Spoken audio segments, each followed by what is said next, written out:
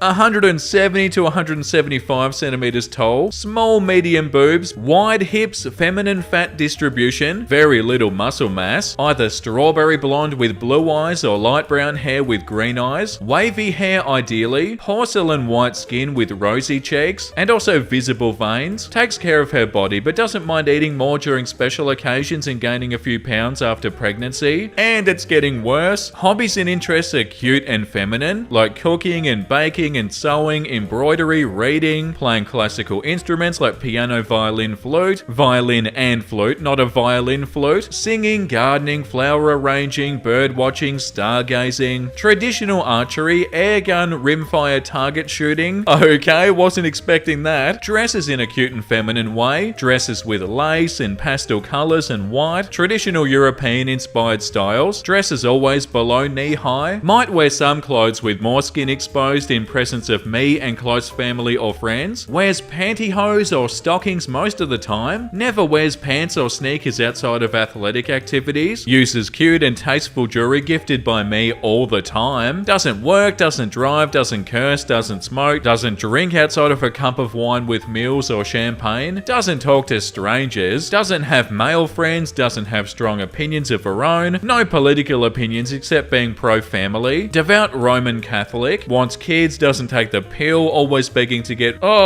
with my seed, doesn't mind me spending my entire paycheck in guns and cars, loves me dearly, is compassionate and understanding of my flaws and mistakes. Whoa. So they're not gonna have a job, but you're spending your entire paycheck on guns and cars? How's that gonna work?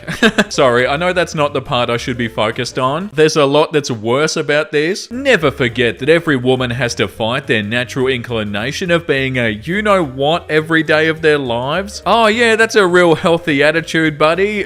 So bad. Am I the a-hole for letting my crush know that her tattoo is a turn-off for me? I'm a 15 male grade 10 student. I have an older brother, 23 male, and he has a friend, not a girlfriend, 23 female. And so basically, I've known them ever since I was a baby, and she's always really been nice to me. I know that she's too old for me, but I think she's so cute and sexy and all that. I have a crush on her, and I know there's no way it's gonna work out, but I can't help the way I feel. This past May, my class went on a field trip to our state college, which coincidentally is where so-and-so is doing her master's degree, so I know that this was really bad, and I shouldn't have done this, but while we were on the field trip, I decided to pay them a surprise visit. She lives in an apartment literally right next to the college, so it was easy to check in with her. So I snuck away from my class, I crossed the street, and I went up to her apartment. I knocked on the door, and luckily she happened to be there, so I said, "It's me!" And they opened the door for me. She was so confused and surprised about me being there, and I think I caught her off guard. It was kind of awkward, to be honest, and she looked like she really didn't want to see me. But anyway, this is where the title is now relevant. They were wearing a tank top, and I saw that she had a 9-inch nails tattoo on her shoulder blade. I don't like tattoos at all, so I was kind of disappointed to see that she had one. What?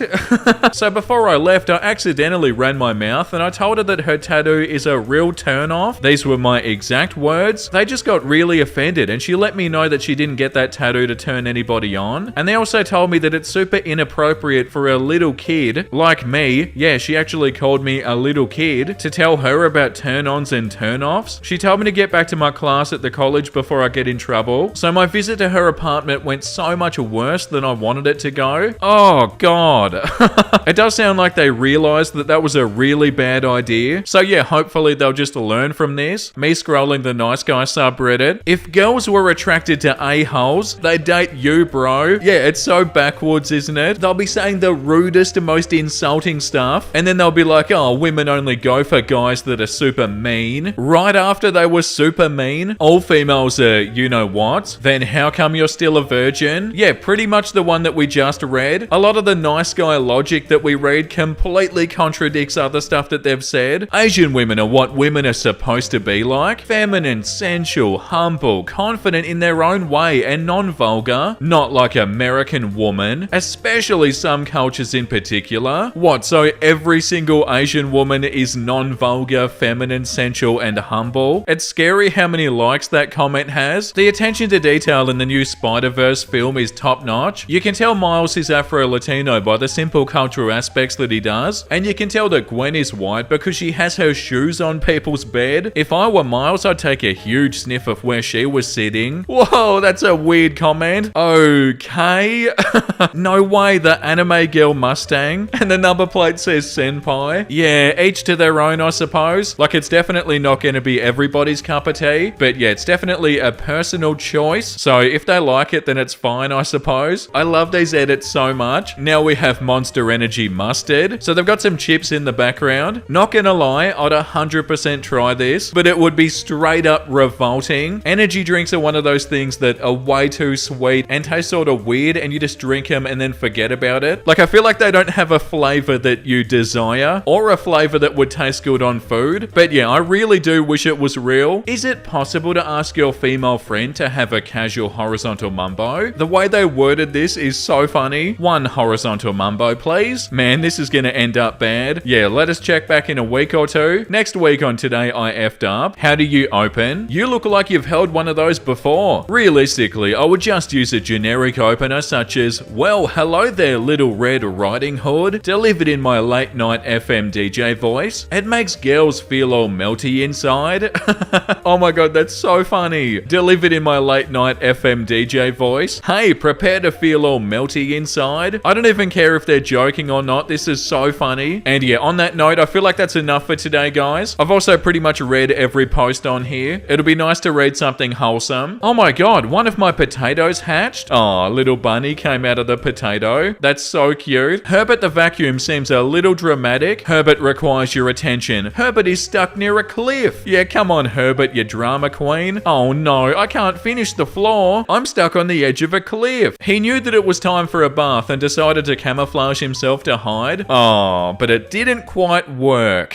Me and the boys coming back from IKEA, we all bought sharks. That's so understandable. My grandfather built a floating dock for turtles in the lake by their house, and the turtles love it. Oh, they absolutely do. You can tell they're having a really good day. My dog had a photo shoot at his daycare today. Oh, that's so adorable, little cowboy dog. This town ain't big enough for the two of us. That's so awesome. Stop dreaming of my girlfriend and I. Hello everyone, I'm here to present you a story. Now, my girlfriend and I have been discussing whether or not to post this. We decided to do so. Now, to set the record straight, my girlfriend and I are tomboys. Apologies for any mistakes in this story. We've been dating over 2 years now and we're still happily together. This story sets back to when we're 16, 15 years old and our wonderful Neckbeard was 17. Let's dive in. My girlfriend and I were two gamers that loved Minecraft. Heaven forbid we don't dive into other games. Kevin, our Neckbeard, knew just about any game you can think of. God, he plays 24/7 when he isn't in school. He never showers, long greasy hair, a lovely trench coat, and any hat surprisingly. Kevin is a friend of a friend. We aren't really close to him. He hangs out when our friend Amy is around. Amy is my girlfriend's best friend at the time. We hung out at the mall one day and it was really nice. Kevin kept commenting on how he was the only single one in the group. We all told him, you'll find someone someday. Amy left with her boyfriend and is now with me and my girlfriend. Him. Aren't you ladies just so cute? How long have you been dating? Me. We've been dating for a year now. Him. Ever thought about adding a guy? This was really awkward, especially for my girlfriend. We're both lesbian and we never want to be open with our relationship. Me. No, Livy and I are happy, just us two, plus we're lesbian. We don't see us dating guys at any point. I would like to point out here where the typical not all guys are bad come into play. The most annoying and arrogant thing to say to anyone. Him. Not all guys are bad. I would treat you girls right. I would love you and spoil you, my ladies. I cringed so hard and I tried to keep my temper. My girlfriend is wrapped around me tight, shaking like a leaf. I've never heard that expression before. I decided that we needed to go away and get away from this creep. Me. No thank you, Kevin. We aren't interested. So please have some respect for our decision. He was red in the face and we left. Amy texted us and asked what happened. I explained the situation. Amy explained that Kevin said that we were disrespectful by calling him names and such. I was livid that he would say such a thing, but shouldn't come to surprise at all. After all, he is a Neckbeard. Now, where does the drama come in? We're getting to that. A week later, my girlfriend and I were chilling at her house. Neckbeard decided to message us. Him. My offer still stands. After that altercation, you ladies need a daddy in your life. I would be the best fit to play that role. You will bow down to me. This does get gross, so I apologize. You both be pregnant with my children and learn to respect men? Nah.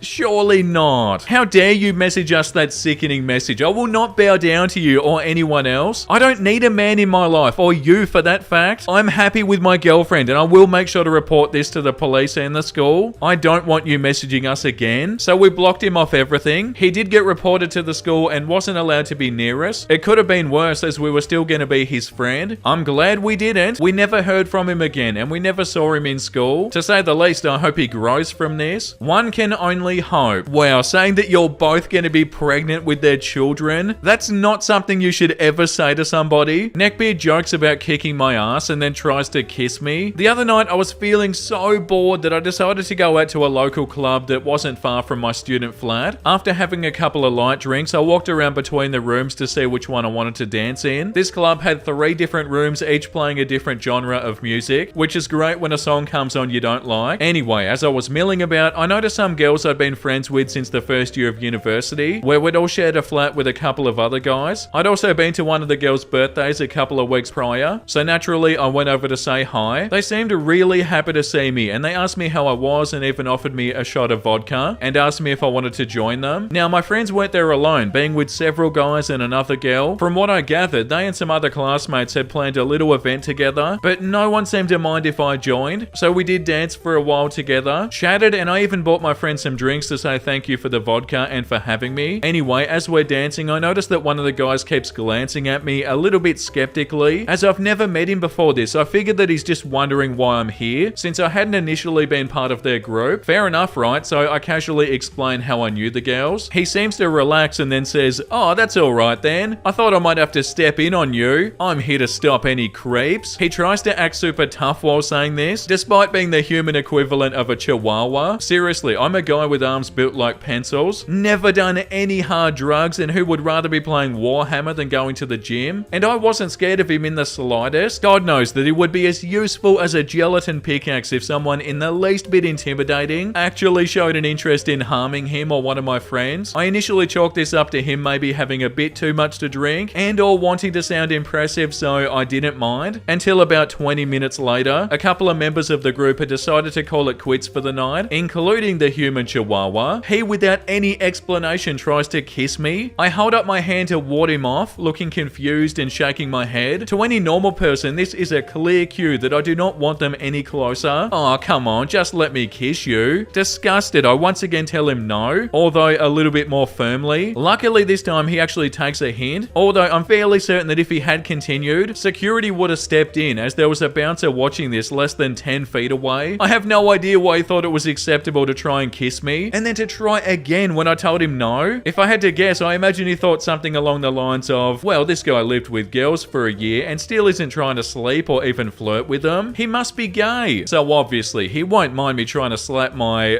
you know what holster on his face or something like that. I'm not gay, and even if I was, I wouldn't want some random guy just trying to kiss me, especially if he didn't get the clear hint that means go away. You'd think that'd be the only ding-dong I'd run into that night, but no. Not even a random guy, but another one from the group who I barely knew. At this point, I feel like I should clarify that not every guy in that group was like this. All of the others were genuinely nice, and I talked with a couple of them for a while. It was just these two. So this second guy, as the group was dancing, for some reason which still escapes me, decided to flip me off and for the rest of the evening keep shooting me dirty looks. I honestly can't remember having done anything to offend him. If it was because he liked one of the girls, it still wouldn't make sense, as I wasn't flirting with them or doing anything of the sort, just being friendly. So I have no idea how or why he even saw me as competition. Ironically, if this latter reason was the case, it backfired. The girls who all shared a student house together asked if I wanted to crash in their spare room. The guy isn't even offered. He gives me one last dirty look and then heads off home alone. Meanwhile, I get to a spare bed and free pizza for the night. It was awesome. I understand this may be tame compared to many of the others on here, but I figured that I'd post it while it was still fresh in my head. Wow, that was so fun to read. Definitely not really a neckbeard though. Just super weird and creepy. But yeah, fun to read. A neckbeard gets offended by my husband's pink hair. I've been listening to some neckbeard stories on YouTube and I remembered this encounter. Background, this happened last year. My husband is an elementary school teacher. He promised his class that if they got 100% on their science test, they can pick a hair color that he has to do. They did get 100% on the test and they chose a bright pink. He does weird things so they can pay attention and make learning fun. So the cast: OP, me, nerdy and clumsy pagan; Percy, my fiance, now husband. He's amazing and honestly, I don't deserve him. The neckbeard who hates pink in my fiance for having pink hair, smells horrible, and he wore sweatpants and a tuxedo shirt. So here we go. My fiance and I were going to downtown for the wine boat tour on the lake. We were celebrating our engagement and we wanted to do something special. My husband's hair was pink but faded instead of being really bright. We were waiting for the boat. We took a few photos on the dock. We talked about wedding plans until we heard the boat horn. We got in line with our tickets and ID, and a few people asked about my husband's hair and he explained it. Neckbeard, so they choose a gay color. Percy, men can like pink. Neckbeard, yeah right. Insert F slur. Staff member, tickets and ID please. Percy handed her the tickets and the ID and we got on the boat. We got top deck with a beautiful view. There was wine, food and dancing. We know that we're gonna have fun and enjoy this trip. We saw Neckbeard staring at us. We went to the deck with wine until Percy excused himself to go to the restroom. I was alone holding 2 wine glasses. Neckbeard, hello again. I sighed a bit. Me, hi. Neckbeard, you're pretty. Me, thank you. Neckbeard, single. Me, I'm engaged. Neckbeard, eating isn't cheating. Me, what? Neckbeard, eating isn't cheating. You shouldn't be with a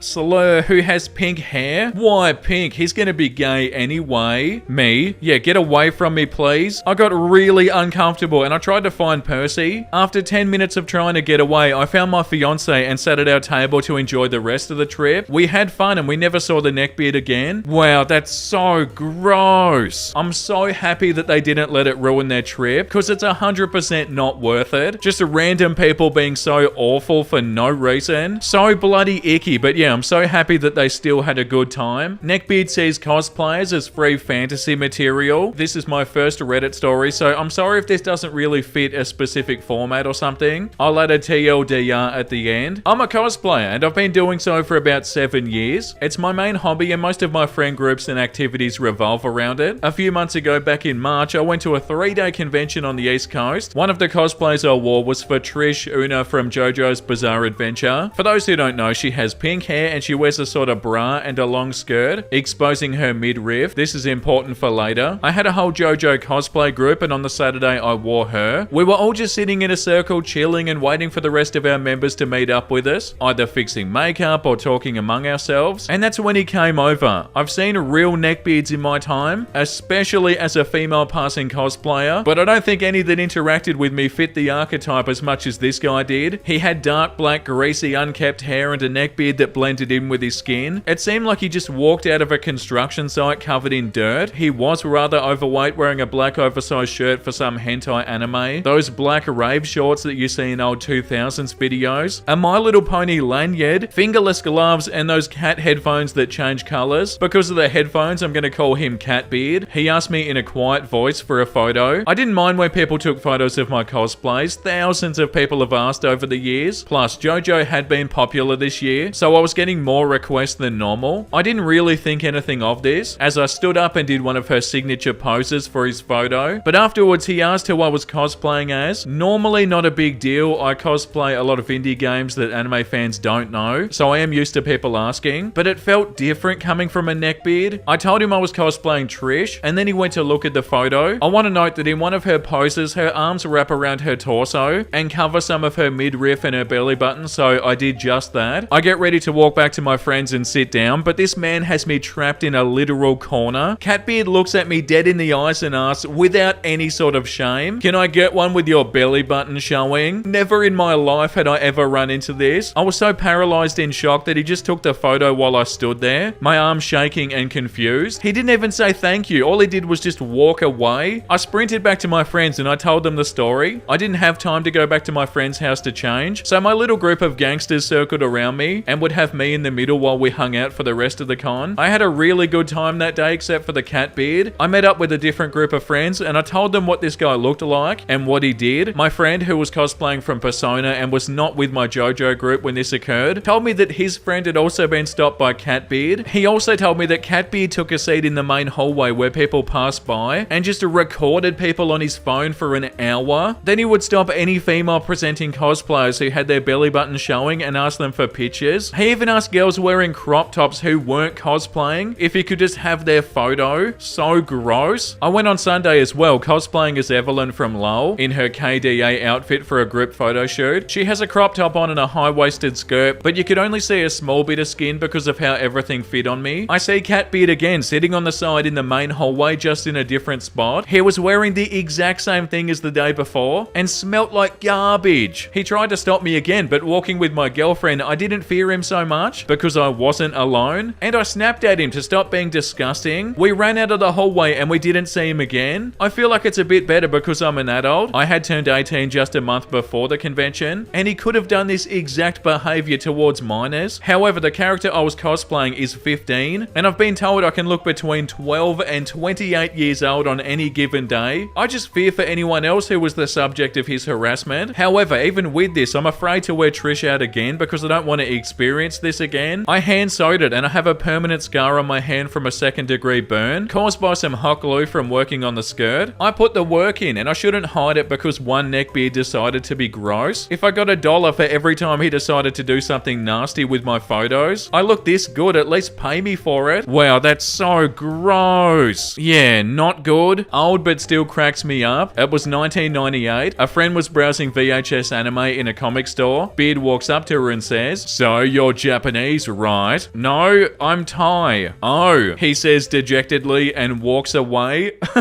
What's that? You're watching anime? Well, you're Japanese, right? Yeah, so bad. Oh my god, my princess! I've found you, my beautiful waifu. And yeah, on that note, I feel like it's time for something wholesome. Hey you, stop scrolling. My spider sense is telling me that someone is looking handsome today. Oh, stop it.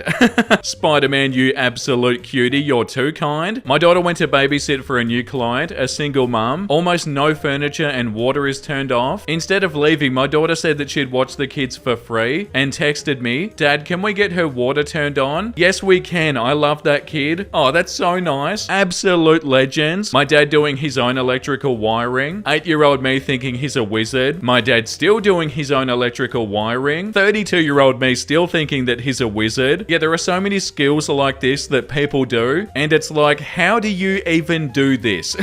But yeah, that's so awesome. Definitely a wizard. A wingless dragon. Wait a second, I have an idea. So they power their own hot air balloon so they can fly. This makes me so happy. There's a very good message here that is surprisingly hard to articulate. You go, dragon. I'm so happy that you're flying again. Somebody renting a hot tub nightly rental. Oh no, it says only women. Bring your group of girlfriends for a night of peace and tranquility. Fits 3 to 4 very nicely. 100% private and secure. Do what you want as you want. As little clothing as you want is allowed. Ugh, and what? They're just gonna watch or something? Gross. In town, but there's nobody else around. Quiet 20-acre piece of land. Bring your tunes and booze and have fun. Gated entry, chemicals checked daily, no guys, no fatties, etc. What?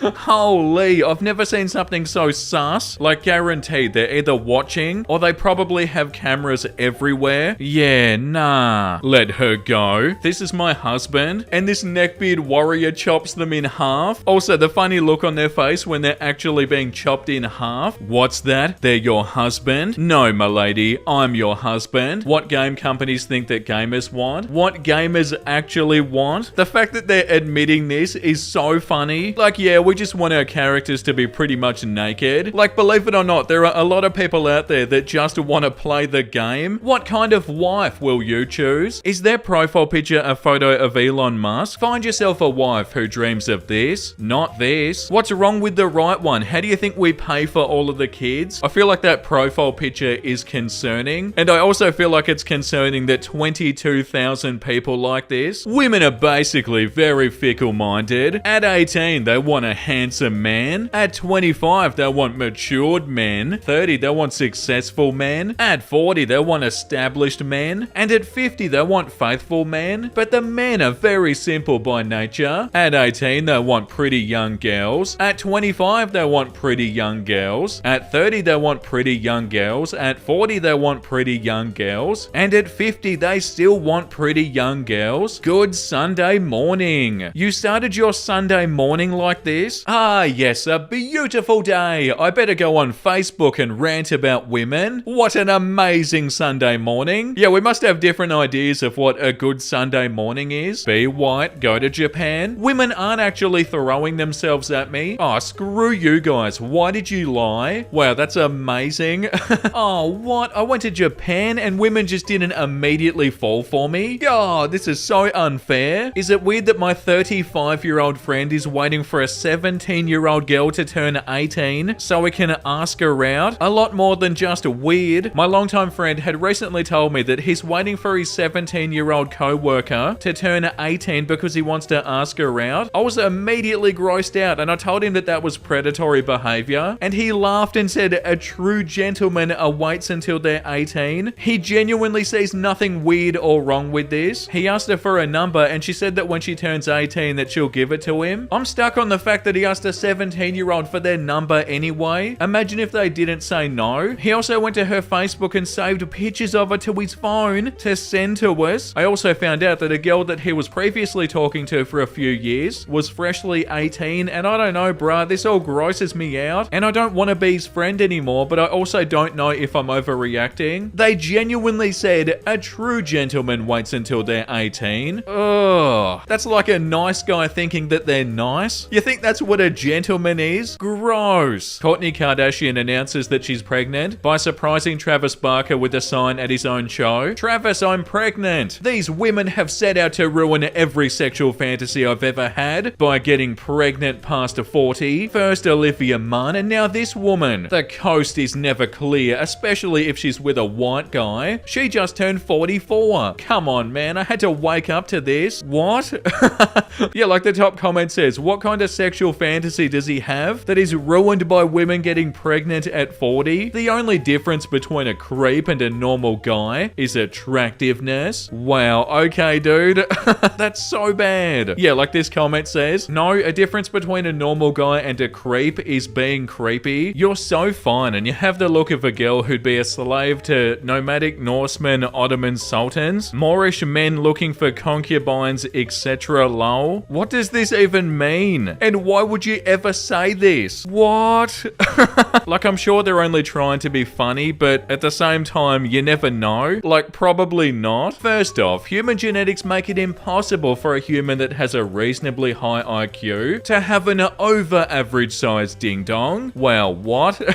As if you'd be commenting about this. As you know, Africa has the lowest average IQ and the highest average ding-dong size, while China has one of the highest average IQs and one of the smallest average ding-dong size. But like, why would you comment about this? Like, what context is this in? I'm just trying to imagine a situation where somebody would say this, and I can't imagine it. Faces of medical doctors after a long shift of treating the coronavirus patients. But it is such a beautiful, well-crafted female. If she were my doctor, I would show her how much I appreciate her beauty, but not just her outer beauty, her innards beauty as well. There's nothing wrong with appreciating the greatness and grandness nature has to give is all of her mother's gifts. I mean, I do genuinely want to, oh god, this person. Yeah, you did not have to type out that comment, but you did anyway. I can't control my masculine urges. If she were here, good lord, I would see that my inner dragon and outer serpent were to be unleashed despite my best efforts to remain a civilized gentleman. My lower friend would strengthen. Oh, they're talking about their ding-dong. My body would warm her in sweet embrace, and my you-know-what would, oh my god, like Niagara Falls. That's so awful and disgusting, but also so genuinely neckbeardy. Like, this could be the most neckbeard thing I've ever seen. They're like 1% human and 99% neckbeard, and that was revolting. Well, I seem antiquated. Most women don't like the way I am, which is political and old-fashioned. And then somebody replies with a photo of Jonah Hill looking like a neckbeard. Definitely not a neckbeard, by the way, but yeah, definitely gives off that sort of energy. I'm an atheist, I'm fat, I'm a gamer, and my girlfriend has other boyfriends besides me. What's a good website for me? And ChatGPT says, considering your interests and circumstances, you might find a platform like Reddit to be suitable for you. No way! It doesn't actually say that, does it? That's a bit harsh, ChatGPT. I have a dream that I get a docile, servile, and obedient roasty wife who respects me just because I'm a male, and she knows that therefore I'm superior. She should give me a tight smooch in the morning to wake me up and call me honey bunny. She would then prepare my breakfast and set up my bath with lukewarm water, and then after breakfast she would pack my delicious lunch every day with a different variety of food for each day of the week. After I come home from my non-tiring, non-stressful, high-paying job, she would immediately make me sit in my comforter and lovingly open my shoes and wash my feet and turn on the PlayStation 6 for me to play GTA 6, and then she will feed me my dinner with her own hand, and after everything is done, she would wear a naughty nightgown in order to get ready for lots of horizontal mumbo. Oh lord, please fulfill my wish. I will never ask for anything else. Oh god, that was revolting. But yeah, absolutely nothing good is gonna happen if you spend all of your time on an incel forum. I'm not saying that this should happen, by the way. It's just not a productive place to be, you know? Not interested, thanks. Lol, you women can't even say hello. I'm bored and I'm just looking for a conversation. You're all a bunch of stuck up at C words. I picked the ugliest chick on here to talk to, and nope, lol. About me, I'm a nice guy. I don't understand why women keep rejecting me. Okay, so there's no way this is real. If it is, that's amazing. Oh yes, I'm so nice that I call people triple C words. Wait, that's not nice? Aw, damn.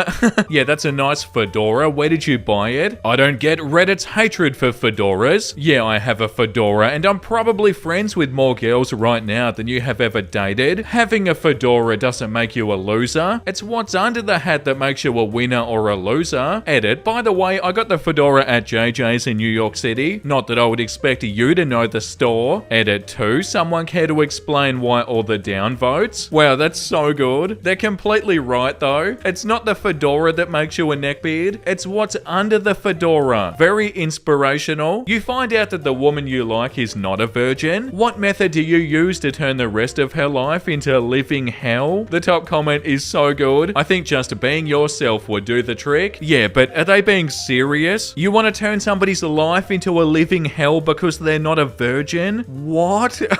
I love this subreddit so much, but it bloody scares me. Beard and his milady. Okay, that's a little bit too far. The OG neckbeard. I know, Bubble Bass is the worst. You forgot the pickles. I actually got Paramount Plus the other day so I could watch SpongeBob. And yeah, Bubble Bass is like the epitome of a neckbeard, or the neckbeard spirit. Like rude and mean and thinks that he's smarter than everybody else. And yeah, on that note, I feel like we should read something wholesome, guys. My wife has snuggled the same Garfield for 40 years. I found an identical unwrapped one on eBay. That is a very loved plushie. Okay, so first I was going to say they're not identical. The old one has their eyes shut, but then I noticed the worn white. He's been snuggled so much that the print of the eyes is completely worn off, and it looks like he's just content and purring. Yeah, that's kind of amazing that they've had this for 40 years. Surely a 40-year-old Garfield would be pretty expensive. That's so bloody awesome though. Back when I was single and on dating apps, this guy messaged me once, and his opening line for some reason was, "Help, I just burnt my rice. What do I do?" And I responded almost immediately with, "Quick, put it in a bowl of phones." He then proceeded to unmatch me, and to this day, that's the funniest thing I've ever said, and I still can't believe it was wasted on such an ungrateful recipient. An ungrateful recipient? That's so funny. Like, this was hilarious, and I can't believe you didn't find it funny. Oh, what a waste of a good joke. Okay, so a nest is a whole bunch of sticks together. Perfect.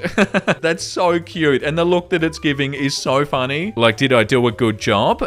It's nice, isn't it? It's keeping itself warm. Oh, Pikachu on Charizard's tail. Wow, that's so cute. Little beautiful fella. Neckbeards when they see a girl getting criticized online. I don't know her, but I'll fight for her. Yeah, like this comment says, they only do it so that they can call them all kinds of stuff when she understandably refuses to sleep with them. Yeah, it's never just genuine niceness. I will be nice and then maybe you will sleep with me. Oh, my lady, what's that? You're not interested in sleeping with me tonight? You are therefore an awful person. Keep the change. It's a video game, I can't. So they run out of the window with their butt crack showing. Actually, no, sorry, they Naruto run out through the window. I love this so much. I'm pretty sure we read a Beetle Moses one the other day, I think. Either way, Beetle Moses, that's so awesome. Just walked by a liberal feminist rally and had 3 attractive women run after me and ask me for my digits. I pointed to a purple-haired obese man wearing a Fortnite shirt and told them that he's more their type. They got upset and left the rally crying. Really sad. Yeah, but they've got to be like a troll or something, don't they? They've got alpha male in their username, like surely not. I'm a single father of 3. They are my world. If you don't have what it takes to help me raise my kids, then move aside and let a real woman step up. If you want me alone, then you have to pay for the babysitter. Must help pay for beard and hair care. Oh, okay, they're definitely joking. Being this beautiful ain't cheap. Have your own car, preferably a 7-seater. Must be able to cook, clean, and be submissive. No taller than 5'7", no heavier than 100 kilos. Must be fit, have your own source of income and your own teeth. Yeah, they have to be taking the piss out of other accounts that are like this. Yeah, okay, like the top comment says, it's definitely satire. It's been making the rounds the last couple of days. He's parodying the single mama of 3 type Tinder accounts. Pretty much a word for word. I'm more and more inclining towards Asian women. They're amazing at being women. I mean, what negatives do Asian women even have? Oh yeah, Asian fetishization. Awesome. Stuff like this is so narrow-minded and gross. Like what, Asian women aren't human beings? It's so demeaning and strange at the same time. I just want to find a man who degrades women constantly and can't find a job, so he plays games all day instead and constantly smells like Cheetos, but I'm beginning to lose hope. Even if such a guy existed, would they even be interested in an Asian woman like me? I can't even imagine the comments on this. There has to be neckbeards falling for stuff like this. Like, oh, my lady, what do you mean? You will be my princess and my bride, and I'll love you every day. Please, will you make me the happiest gentleman in the world? Be me, femme anon, living with a neckbeard boyfriend. My boyfriend won't ever leave the house, never wants to be in public with me, sits all day on his computer, ask him what's so important. I'm working all day long, give me a break. He's a Reddit moderator and calls it work. We're currently running out of money and this has a toll on my mental health. I write my feelings down and I send it to him. Maybe he'll understand. Left on red. Am I cursed? It's gone 4 hours since he left me on red. Wow, that was so sad. And yeah, I don't really know what else to say. I'm sorry about this. You can only try your best, but if they're not gonna do anything, then yeah, might be time to get out of there. Squidward yelling at SpongeBob and Patrick. You are not alpha males. You're middle-aged neckbeard incels who have no IRL social skills. Wow, interesting. I don't think I remember Squidward saying this. No, but it's like the I'm very smart subreddit or the I'm very badass subreddit or anything like that. Anything where you have to say I'm an alpha male or I'm so smart or I'm a badass or I'm a nice guy. Chances are you're probably not. Jerk. Rejection. Is this a proof that women don't like nice guys?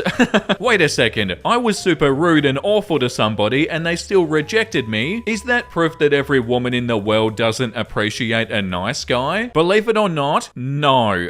Portland police are looking for a male in a white Dodge Neon. Heavyset white male wearing a fedora and holding an axe. Oh god. Yeah, hopefully everything was okay with this. I don't know, somebody wearing a fedora and holding an axe at the same time. That's either going to be really good or really bad. Oh no, I hate this already. Teen Pulse Nightlife. Cool story, babe. Now go make me a sandwich. Oh no, they're probably so embarrassed by this. I feel like this is one of those things that you look back on and you're like, oh, that was so cringy. This 3D printer is great. I grew tired of paying exorbitant sums of money for figurines and decided to splurge on this printer. My brony friend for life gave me designs. I started with Fluttershy, but we broke up. I started dating Applejack after printing her out 3 weeks ago. She likes going to Sonic and sits on my lap while I drink milkshakes. Later, I take her home and she drinks my milkshake. Oh, I want to throw up, I'm sorry. Teleports behind you. Should have let me respect you, m'lady. Oh god, Bubble Bass. I'm not liking this. Me, promise you won't judge. Parent, yeah. Me, okay, so this is Moni. Parent, oh my god, you're in love with a computer program? Get a life, she's not real and never will be. Me, disappoint. Yeah, I agree with you. Girls, especially teen girls, shouldn't whine about how they get too many DMs, sexualizing them, because once they turn 30 and the DMs are gone, they'll realize how ungrateful they are, but now it's too late and they can't go back. Dear all teen girls, if you're cute and thousands of people DM you, embrace them. Don't let the nocebo effect get to you. What? I know I haven't said it in a while, but icky, gross, yuck.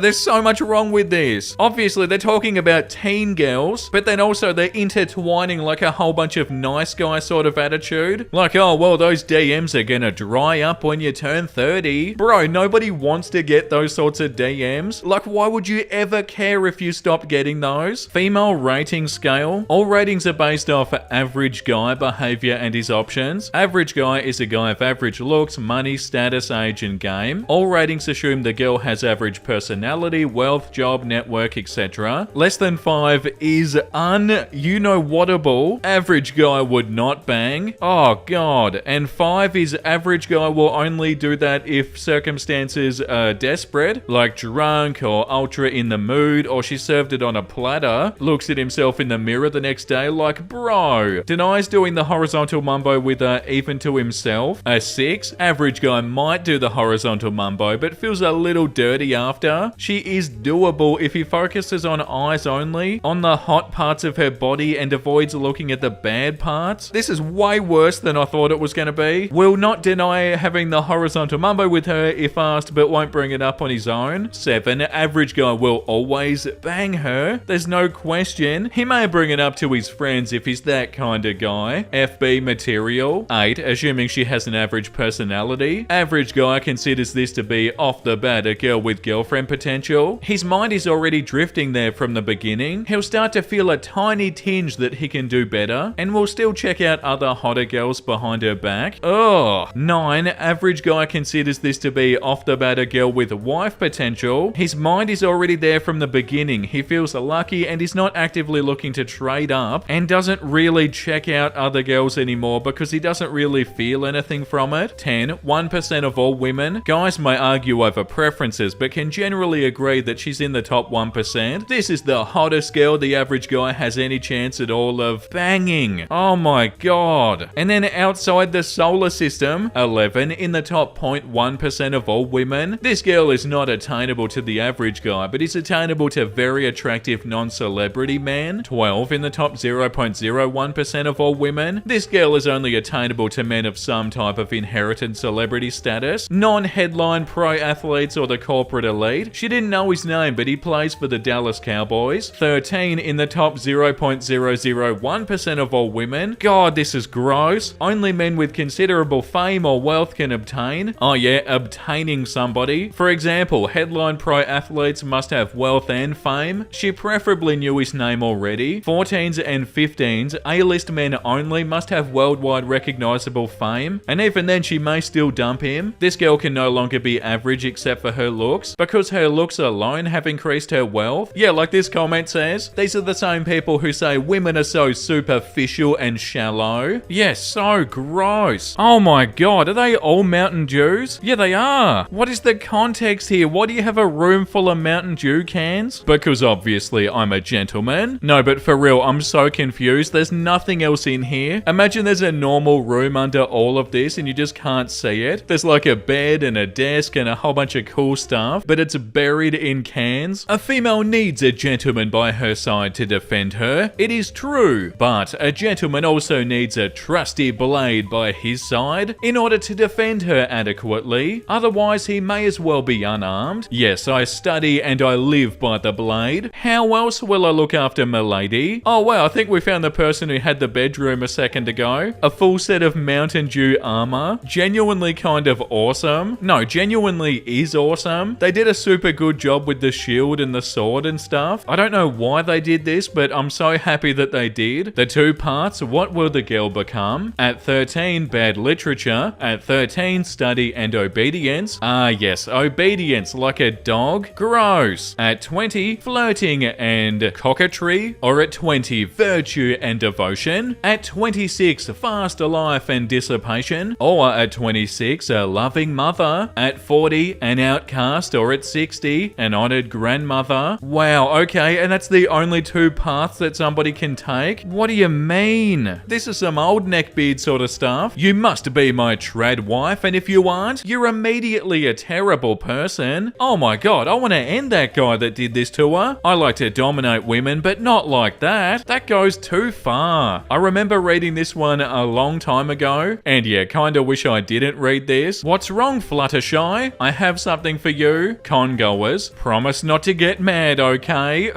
Wow, that's so funny, and that's a beautiful spot to read something wholesome. I'm sad, I've run out of Neckbeard stuff to read, but it's okay, we'll read something wholesome. Just a happy fella on his birthday, that is all. Oh, so cute. This day is all about me today. They're so happy. I was given a kitten and my dog thinks it's her baby. Oh, and look at the kitten as well, they're so happy. Like, hello, are you my new friend? If you're sad, just remember there are billions of cells in your body, and all they give a damn about is you. Oh, thank you, that's so beautiful. Thank you so much, cells in my body. Max the loyal old blue healer stays with a 3-year-old girl lost in rugged bush overnight and leads her grandma to find her. Oh, that's amazing. Oh, I know it's a dog, but what an absolute legend. Yeah, the goodest boy ever. Wow, that's bloody amazing. Oh no, we're starting it with a Tinder bio. Of course, we have to read a bad Tinder bio in every video. Looking for a long-term partner. About me. Need breedable waifu.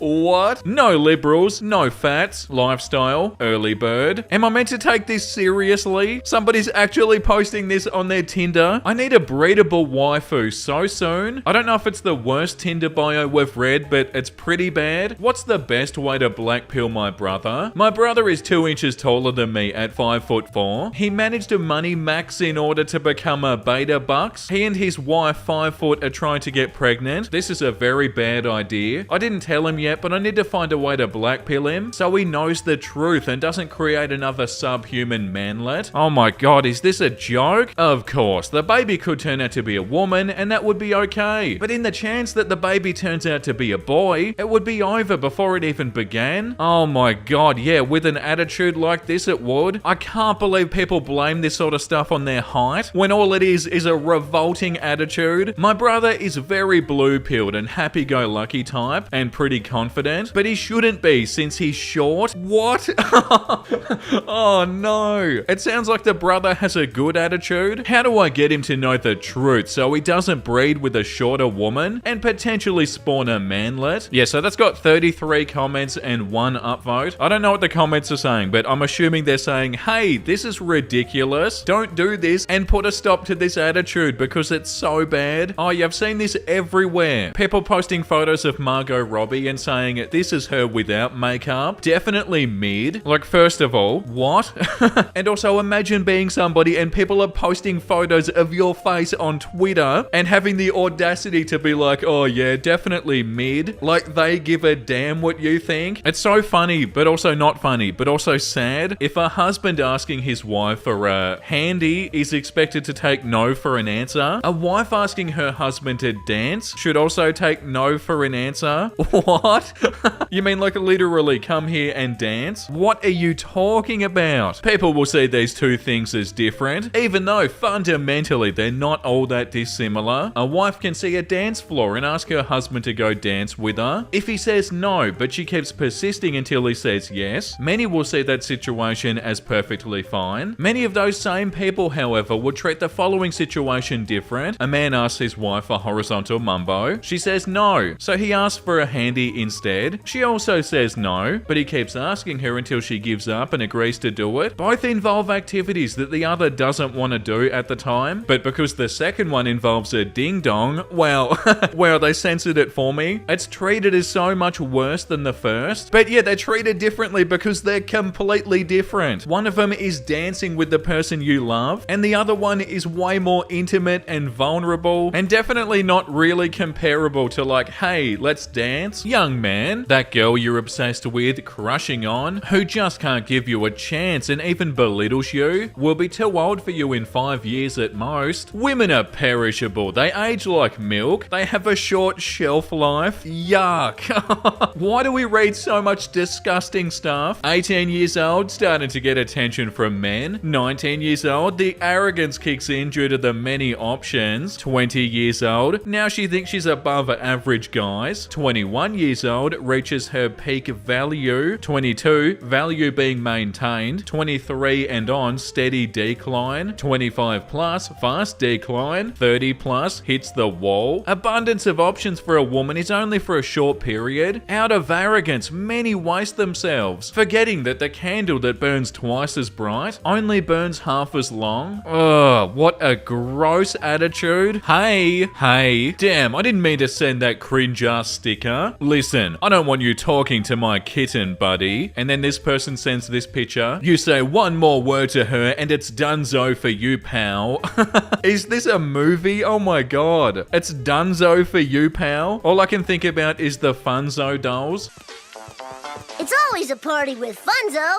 I admit it's kind of cute, but it'll never take the place of Malibu Stacy. And then the other person sends another picture. You got that. And then they send another picture. Listen, I know it's hard to speak to such a strong and beautiful being, but you better start speaking now. And they send another picture. Why won't you speak? Are you scared of my power? And they send another picture. Of course you are. You are so pathetic. Please change and grow as a person.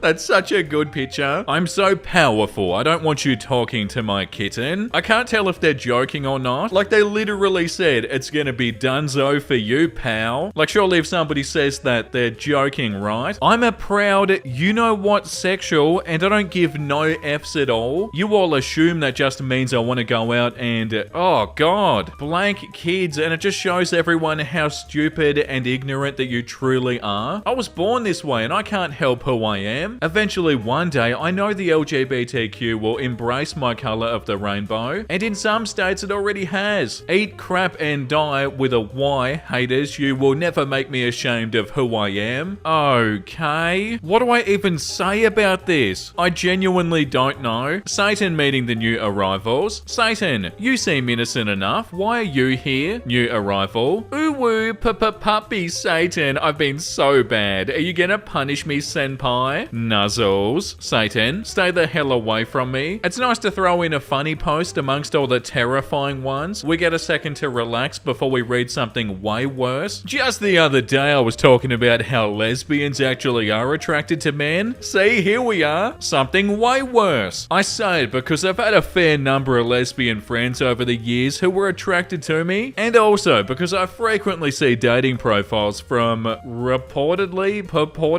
lesbian women who are seeking a guy to hook up with. In fact, it comes up so often in my pool I can just go on Tinder, and lo and behold, one pops up on my feed. Facts over ideology. Funny dating profiles. Married lesbian misses horizontal mumbo with men and seeks a giga chad. The millennial gentleman. That's so bloody ridiculous. Like, there are people that are genuinely not interested in men even a little bit, and there are still people that are like, oh nah, I'm sure you're definitely interested in men. Like, what do you mean you're not interested in us even a little bit? You have to be, don't you? Like, no, there are people out there that aren't interested. Why is that so hard to believe? This made me snort laugh, and now I have to explain it to my best friend sitting beside me, and she's really confused. No one asked, female. What?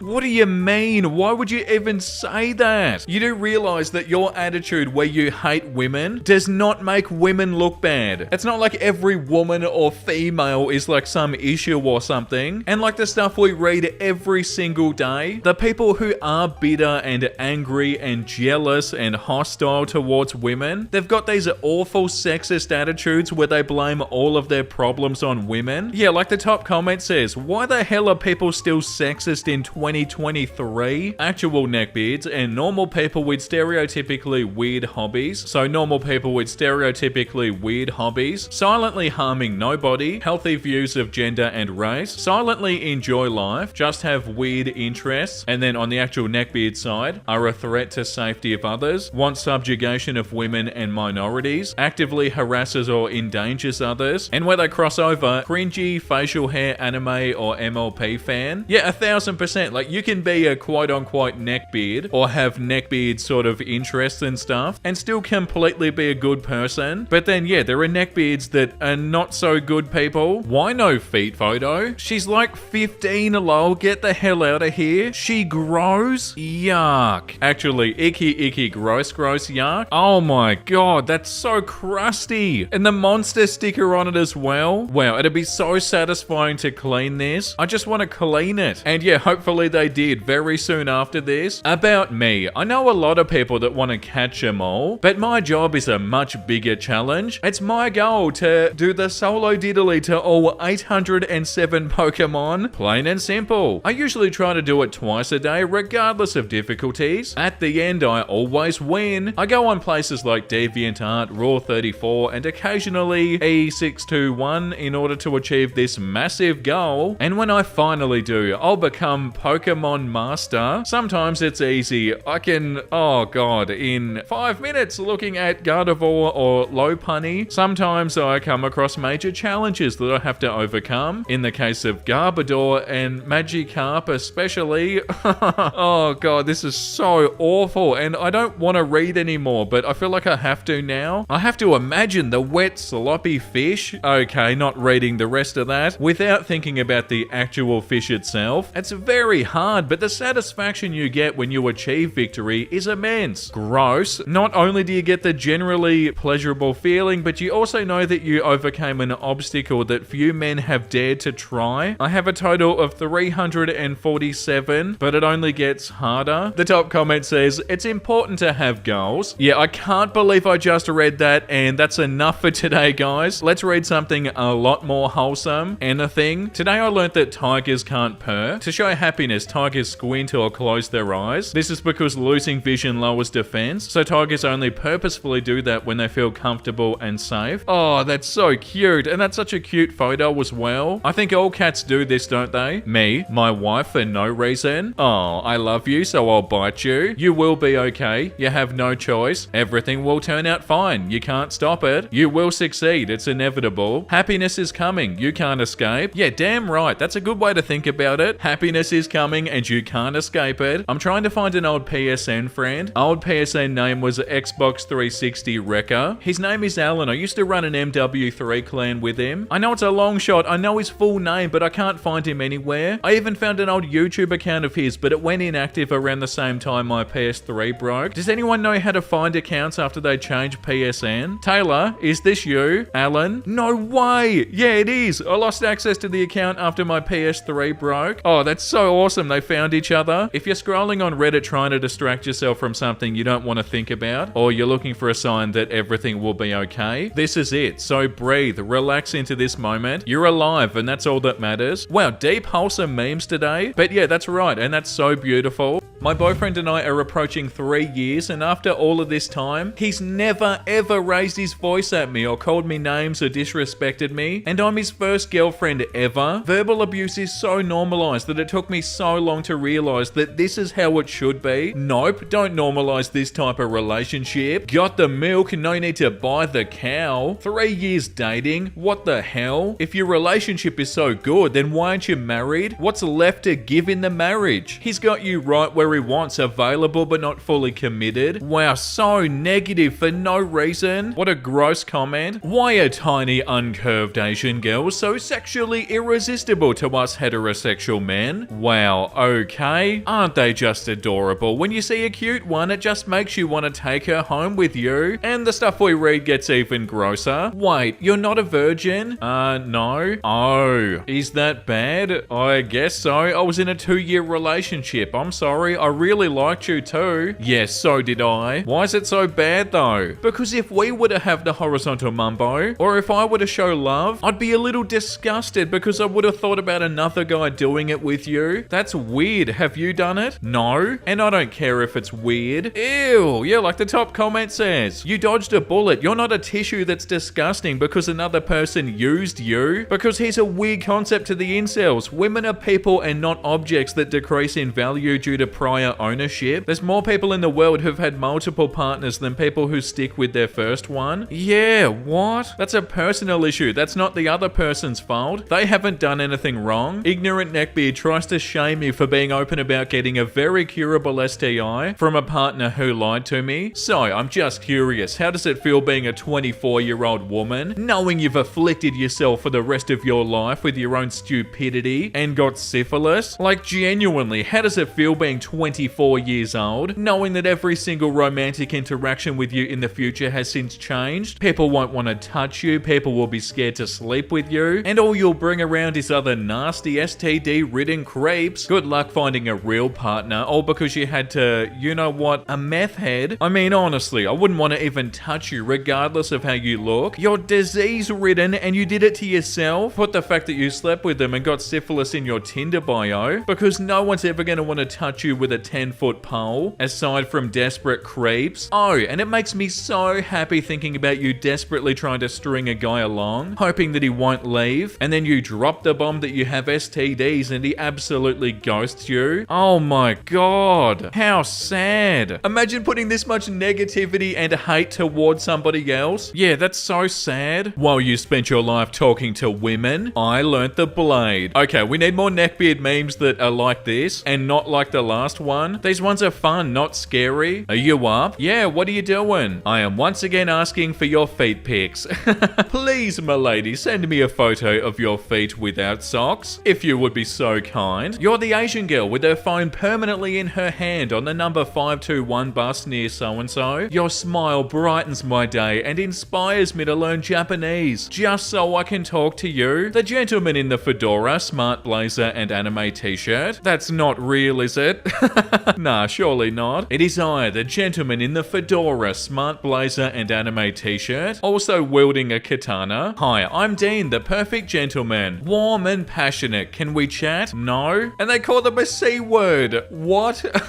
That's not very gentlemanly, Dean. What happened to you being warm and passionate? Passionate about being rude to people? Are there any good girls left who aren't cunning or selfish and pure of heart like Hinata? I'm really curious. Every other girl I meet is either judging, selfish, cunning, or money-minded. Are there really no good girls left like we see in shows and anime? Like Hinata? What, you think there's not a single good woman in the world? Like, what are we reading, Nice Guys? Bro, if you think there's not a single other woman in the world that's a good person, you're the problem. Because there are definitely good people in the world. People who understand Chinese or Japanese. What's the dumbest thing you've ever seen tattooed on someone? A guy had this on his arm, said it meant lover of Asian beauty, when in fact it means foreign pervert. The top comment says, my coworker has this tattooed on his foot. He said it was the smartest tattoo ever. He lived in Japan at the time. My friend saw a surfer guy in Hawaii with this on his arm, which is made from large and convenient. Not sure what he was going for, but in Japanese together they mean poo. That's way too funny. Thank you for being my friend on Facebook. You're a beautiful woman. Thank you. You're welcome. I want to be honest with you, and I am an honest man. I would love to see you nude. I know you won't talk to me anymore, but I had to be honest. What? What was the point? You just wanted them to know that you want to see them nude, even though you knew they weren't going to talk to you anymore? Okay. When the teacher puts the edgy girl and the science guy in the same group, I am both the edgy girl and science guy. This might sound sudden and inappropriate, but I, science guy, currently specializing in zoology, paleozoology, and marine biology, got an erection just by thinking such a glorious combination could exist in a human being. Therefore, now I'm asking you, lady, to please give me your Instagram or Discord. Science edgelord out. No way. That's how they ended their comment? Science edgelord out. But yeah, you're right. That was definitely inappropriate. Hello, you just gave me a boyoyoyoyoing. Do you have a boyfriend? A while back, but we broke up. Oh, I'm sorry. It's cool. Starts dry humping. Oh God. Starts dry humping you. Yeah, that's not good. And the other person isn't too thrilled about this. And yeah, very understandable. They killed my kids. I'm a 30-year-old virgin. If I hadn't have been brainwashed with feminism, I could have had over 5 children by now. That's murder. Society murdered my kids. Also, women can feel like they're equal. And that's feminism's fault? No, it's your fault that I didn't have any children. No, it's not. Am I the a-hole for giving an intimate talk to someone who isn't my child? My brother, 40 male, is a commissioned officer in the US Air Force. He's happily married to a Korean woman that he fell in love with while he was stationed in South Korea. And they have a beautiful 7-year-old daughter named Hannah. Hannah and I, 35 male, happen to be very close, and I always like to find ways to make her laugh. She's a very adorable puppy of a child. My brother and his family live in the States these days. One Saturday this past June, I was entrusted to look after Hannah for the day. My brother and his wife both happened to be very busy with work on that Saturday, so I had a fun day arranged for my little niece. We live pretty close to an idyllic tourist location, so my niece and I spent the day there, enjoying the beautiful scenery and having a good time. While we were visiting the tourist spot, Hannah and I climbed a long set of stairs inside a building. Hannah was walking ahead of me, and she was far enough up the stairs that I could see her underwear. She was wearing skirts that day. I got really embarrassed, and thankfully my niece and I were the only ones in that part of the building, so nobody else saw her underwear. When we finished climbing the stairs, I spoke to Hannah in a child-friendly manner about what she just did and why it's wrong for her to not mind her private parts and the fact that her underwear was showing. She started protesting, and she even told me hajima, meaning stop in Korean, so I just told her that eventually she'll understand what I was telling her. Our entire talk lasted less than 5 minutes, and then we went on with our day. 2 weeks after my day with Hannah, I got a very angry angry knock on my door. It was my brother and his wife. My niece had told her parents all about my little lecture. I was told that Hannah is nowadays really self-conscious and she gets anxious whenever she's around strangers. My brother really gave me the drill sergeant treatment. He yelled non-stop at me, and then when his voice got hoarse, his wife took her turn yelling at me. It was mortifying. Am I the a-hole? Oh, that was awful. Yeah, like the top comment says, nobody points out that she even told him to stop. I don't want to know with how much detail and creepiness he spoke to her. Yeah, super icky. I usually fondle my you-know-what while going up the stairs. Hello, Reddit. Let me explain. You see, walking up the stairs is a physically demanding task, especially when the stairs are long. As such, I often struggled finding the motivation to walk up the stairs. I was trying to find a good motivation technique for a while until I started touching my you-know-what. I discovered the technique by accident when my hand slipped into my pants due to muscle memory while I walked up some stairs. Wait a second, what did we just read? Their hand slipped into their pants due to muscle memory? What? After that, I began doing that almost every time I walked up the stairs. Of course, I don't do that when there are people around, but when a flight of stairs isn't crowded, I reach straight down there. Because of that, now I never have motivation problems with the stairs. Overall, no regrets. Okay, so besides the fact that this is super gross, that doesn't really make any sense. How is that motivation for walking up the stairs when you could just do it without walking up the stairs? So what, you have this agreement with yourself that this is the little treat that you get for walking up the stairs? Oh my god. Right when I feel like we've read everything, we read something like this. Keyboard crumbs, crunchy and flavorful. Yeah, just the idea of that makes me want to throw up. I'm sure they definitely would be flavorful and crunchy. Go outside, please. Is this you? Need. Breed. Oh, yeah, moving on. The bold and the beautiful. Why do the good guys only go for the you-know-whats and tramps who treat them like jerks? Can't they see that girls like me are so much better? Oh yeah, girls only go for douchebags with terrible egos who treat them like dirt. I'd be the best boyfriend. I'd treat them like a queen.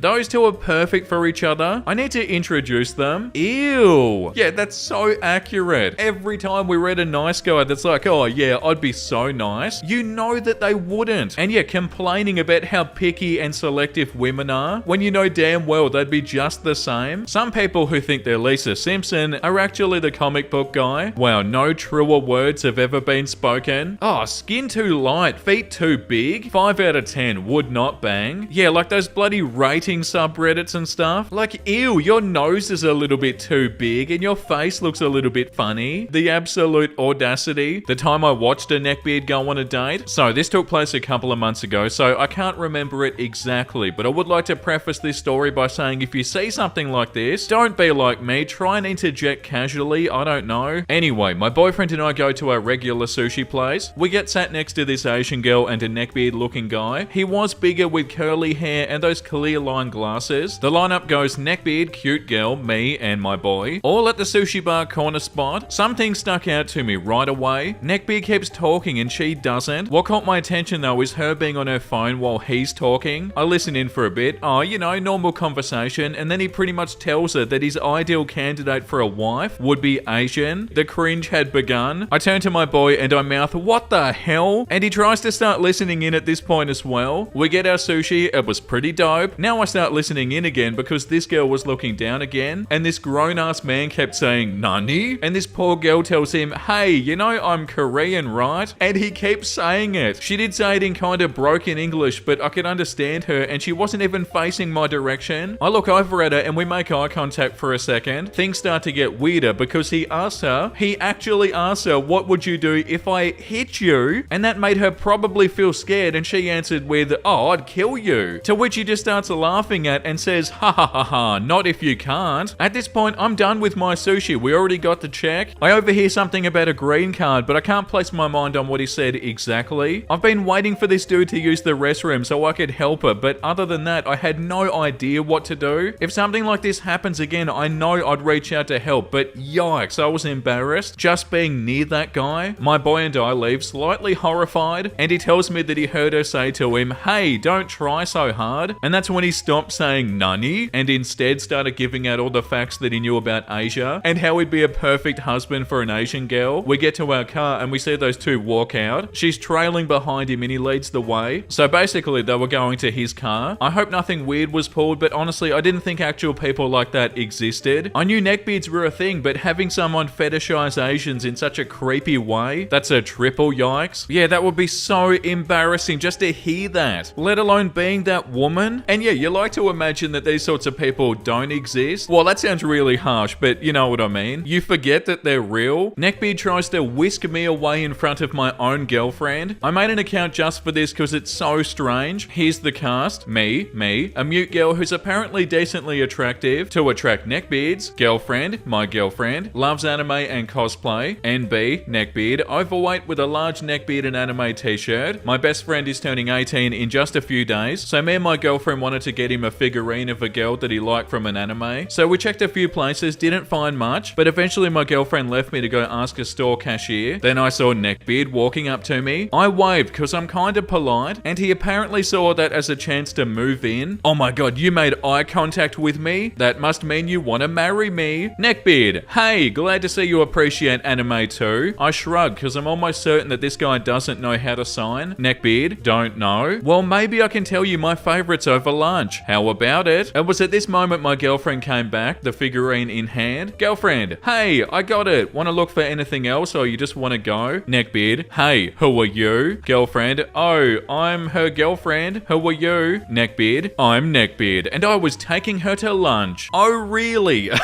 She kind of gave him this suspicious glare. Not too sure how to describe it, but it was like she was calling his bluff. Neckbeard, it seems you don't trust me to be a gentleman around your little lady. Good day, madams. With that, he stormed out. Girlfriend and I looked at each other before paying and leaving. Wow. That's so funny, but also horrifying at the same time. You don't trust a gentleman around your little lady? Yeah, that's an off-putting sentence. I hope my mental illness makes me hot to you. I posted this as a comment a while ago on a Neckbeard thread on Ask Reddit. I thought I'd share. So, I'm a big dude, and at my first semester at university, I came in as a junior. There was this guy who was way too into me, and he was super creepy about it. The dude would just sit uncomfortably close to me. Like if I was sitting on a chair, he'd sit on the armrest. Or if I was talking to someone, he'd place himself directly between me and the person I was talking to. It was annoying. He would always bring up discussions to make sure everyone in the room knew that he was bi, and ask everyone their orientation, and every dude would answer straight, and he'd awkwardly flirt with me or some other dude. After months of this, we were playing ping pong and we were getting in a stupid argument where he was just flat out wrong. It had something to do with game engines and pixel art. It was stupid. He would hate to admit that he was wrong, but he decided this was a good point to show me that he was able to accept defeat in an argument. He goes, I have Asperger's. It's really hard for me to look someone in the eye. I can only do it if I'm really mad at a person, or if I really want to have the horizontal mumbo with them. But don't worry, I'm not mad at you. All while staring right into my face. I put my stuff down and walked away. I have more stories about this guy. This one was just my favorite. Wow, thinking they were smooth or something. But hey, don't worry, I'm not mad at you.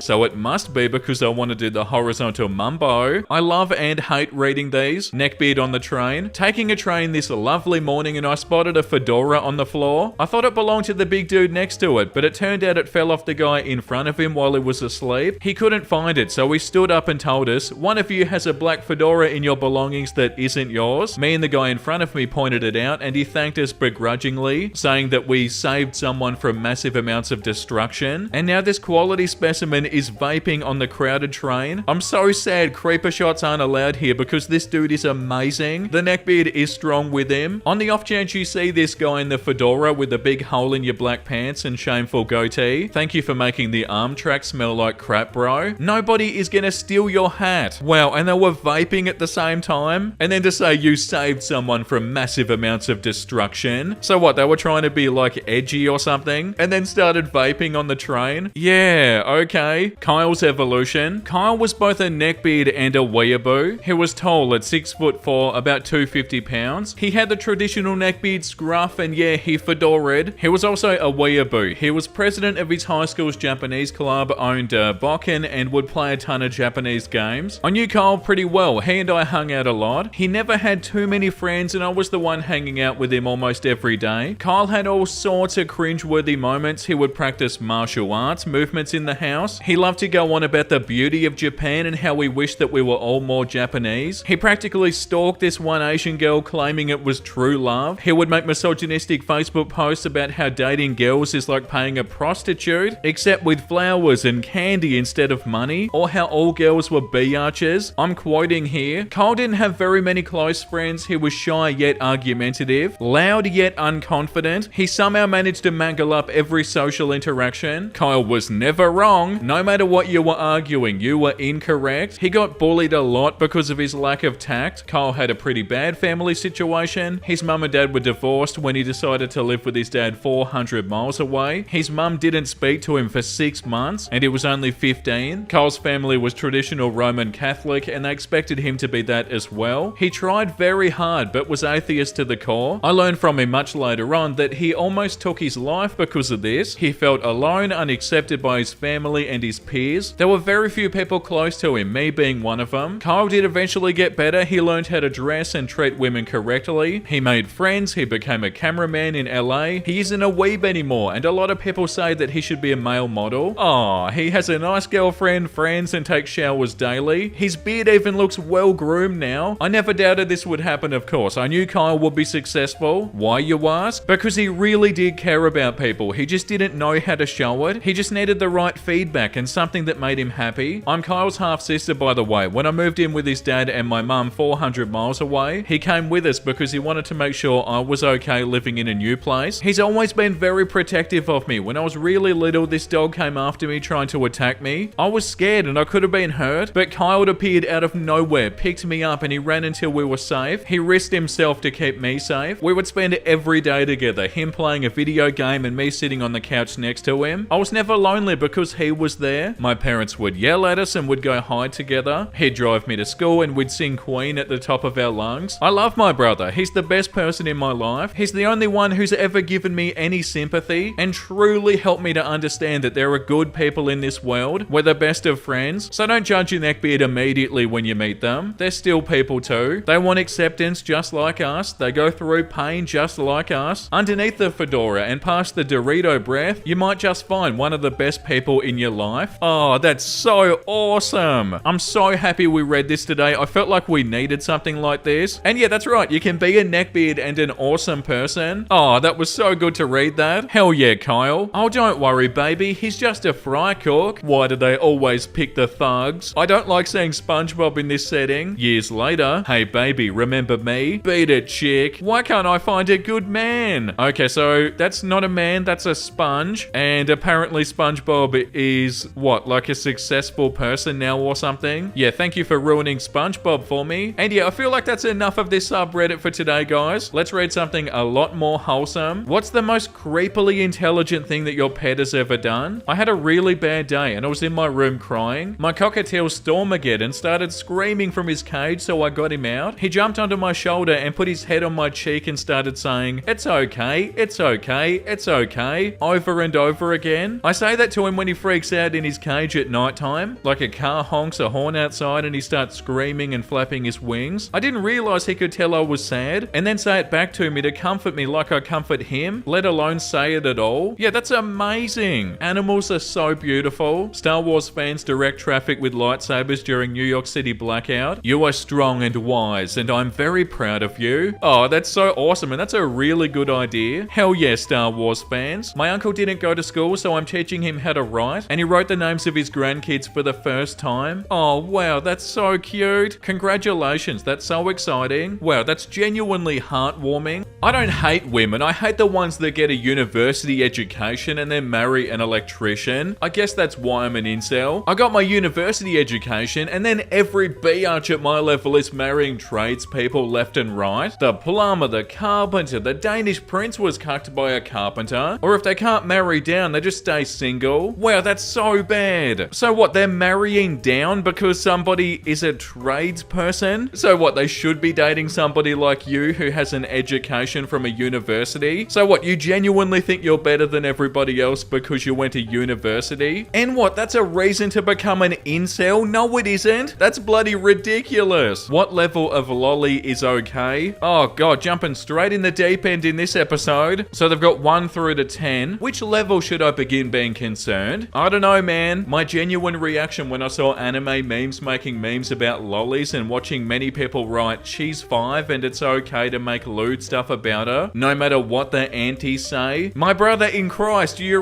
you know what? Why? You scared of the people who can't separate reality from fiction? Really though, anime girls are literally just drawings. Why the hell do they care? They never saw real women and they stay inside their basement. Heck, I doubt they even saw their family. Because even kids can distinguish between reality and fiction. God, I hate this argument so much. The it's just drawings argument works in tons of cases, but not when you're doing the solo diddly to fictional children. Why not? Why is this the exception? Because it's a fictional character written to be a child and drawn to look like a child. And so if some people like that a bit much, they're a bit of a nonce. Bro, have you ever seen actual human children ever? If you can't distinguish between anime and real life, then the problem is with you. Yeah, in video games where you run around shooting everything that moves, designed to look like a murderer. So if some people like that, they're a bit of a terrorist. Weirdo, go and touch grass. The drawings will be okay. Wow, how unbelievably concerning. Like the top comment says, if they just had petite frames but they acted and sounded mature, I'd better understand it. But when they're prancing around in kids' clothes and acting childish and drawn to look like the equivalent of their anime child counterparts, then I'm very concerned. Oh my god, yeah, it's unbelievably concerning, and I don't understand how there were so many likes on those comments. Some of the comments had like 400 likes. Become woke's worst nightmare. Right, okay, it's AI generated. I was gonna say, why is this so creepy? Like, why do you all look like you've just seen something horrible? But yeah, that makes so much more sense. They're not real. Okay, so on one of those subreddits where people rate photos of other people's faces and stuff, I don't feel model pretty, but also not average. Yeah, 5 out of 5.5. Yeah, 5.5. 6 out of 10. 6. Beautiful lips. Your bitemporal width is a little short in comparison to your bizogymatic width. This creates a more oval face than the more conventionally attractive triangular face. However, you have good lip proportions and a solid philtrum length. I'd say 6, especially considering how well you seem to take care of yourself. Oh my god. The idea of this in itself is so uncomfortable. And also, why is everybody so rude on stuff like this? Even if somebody is so good looking, they're like, oh, well, you know, your nose is definitely a little bit too big, so you're not attractive in my eyes. And I'd probably give you a -7 out of 10. Like, how are you so comfortable just saying this sort of stuff about everybody else's appearance? The top comment says, that sub is weird. If you rate too high, the moderators will ban you. No way. So if you say that somebody is good looking, or if you give them like an 8 or a 9 or something, are they trying to create like a negative environment or something? Oh, that's so cringe. Oh my god, you rated them a 9 out of 10? Get out of here. You're only allowed to be mean and criticize. Yeah, nah. Cool, lol. Chinese, question mark. Yup. Are you white? Nope, lol. Can I see what you look like if you're comfortable with that? No. Are you single? No. Can I see your boobs? What boobs? Belgian boy, you have issues. I think we've read this one before, but I'm happy to read it again, because that is such a funny response. Belgian boy, you've got issues. Feminism is more destructive for a nation than the atom bomb. Oppenheimer pill. Japan was nuked twice. It was devastating and killed a lot of people, but they recovered, and just 35 years later, they were one of the largest and fastest growing economies on the planet. Many speculated that by 2000, they would overtake the US and become the world power. Look what happens to nations that embrace feminism and empower toilets. Their birth rates crash and they fall into demographic crisis. That's more deadly to a nation than a nuke. Wow. Comparing feminism to atom bombs? And yeah, I don't want to be rude, but if you're referring to women as toilets, you're probably the issue.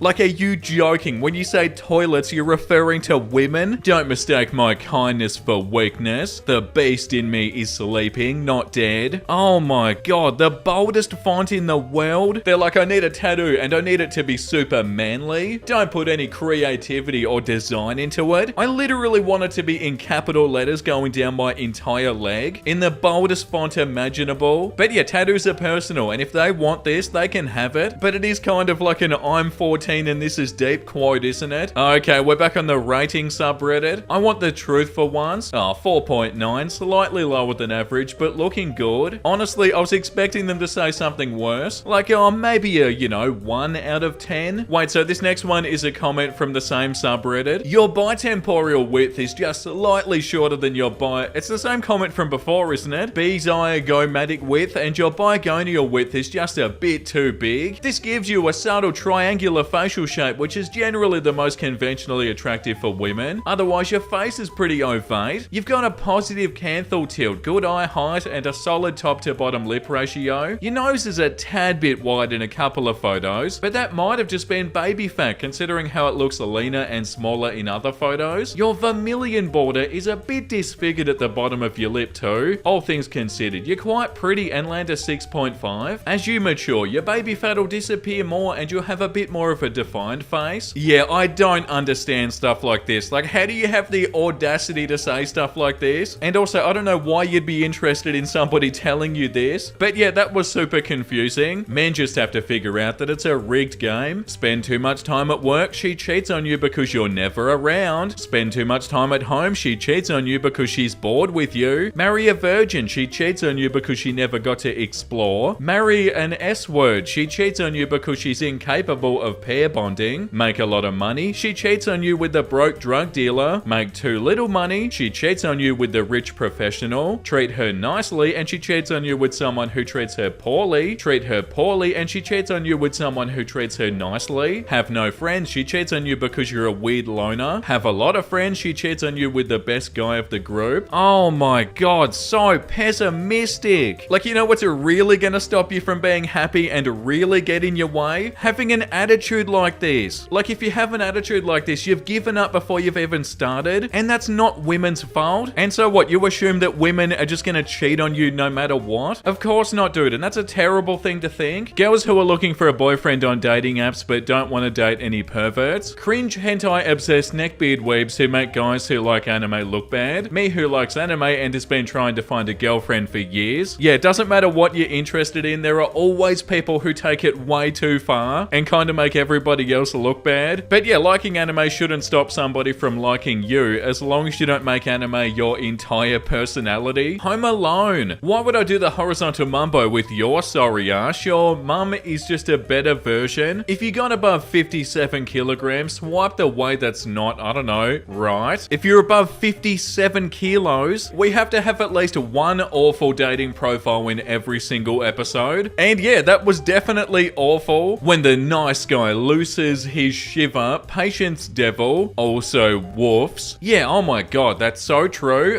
How do I respectfully ask a Polish girl if she's a virgin? Hey ladies and gentlemen, I'm dating this Polish girl and I'd like to find out her value as a woman and whether she's suitable for a long-term relationship and marriage. How do I respectfully ask her if she's a virgin? Because I'll only commit to a pure woman and not to a, you know, used one. I know the liberated femcells are crying right now, but this is a very serious question. You think that if somebody isn't a virgin, they're used? Bro, that's an awful attitude. And so obviously awful as well. Like, you genuinely think less of a person because they've slept with somebody else? Nah, dude.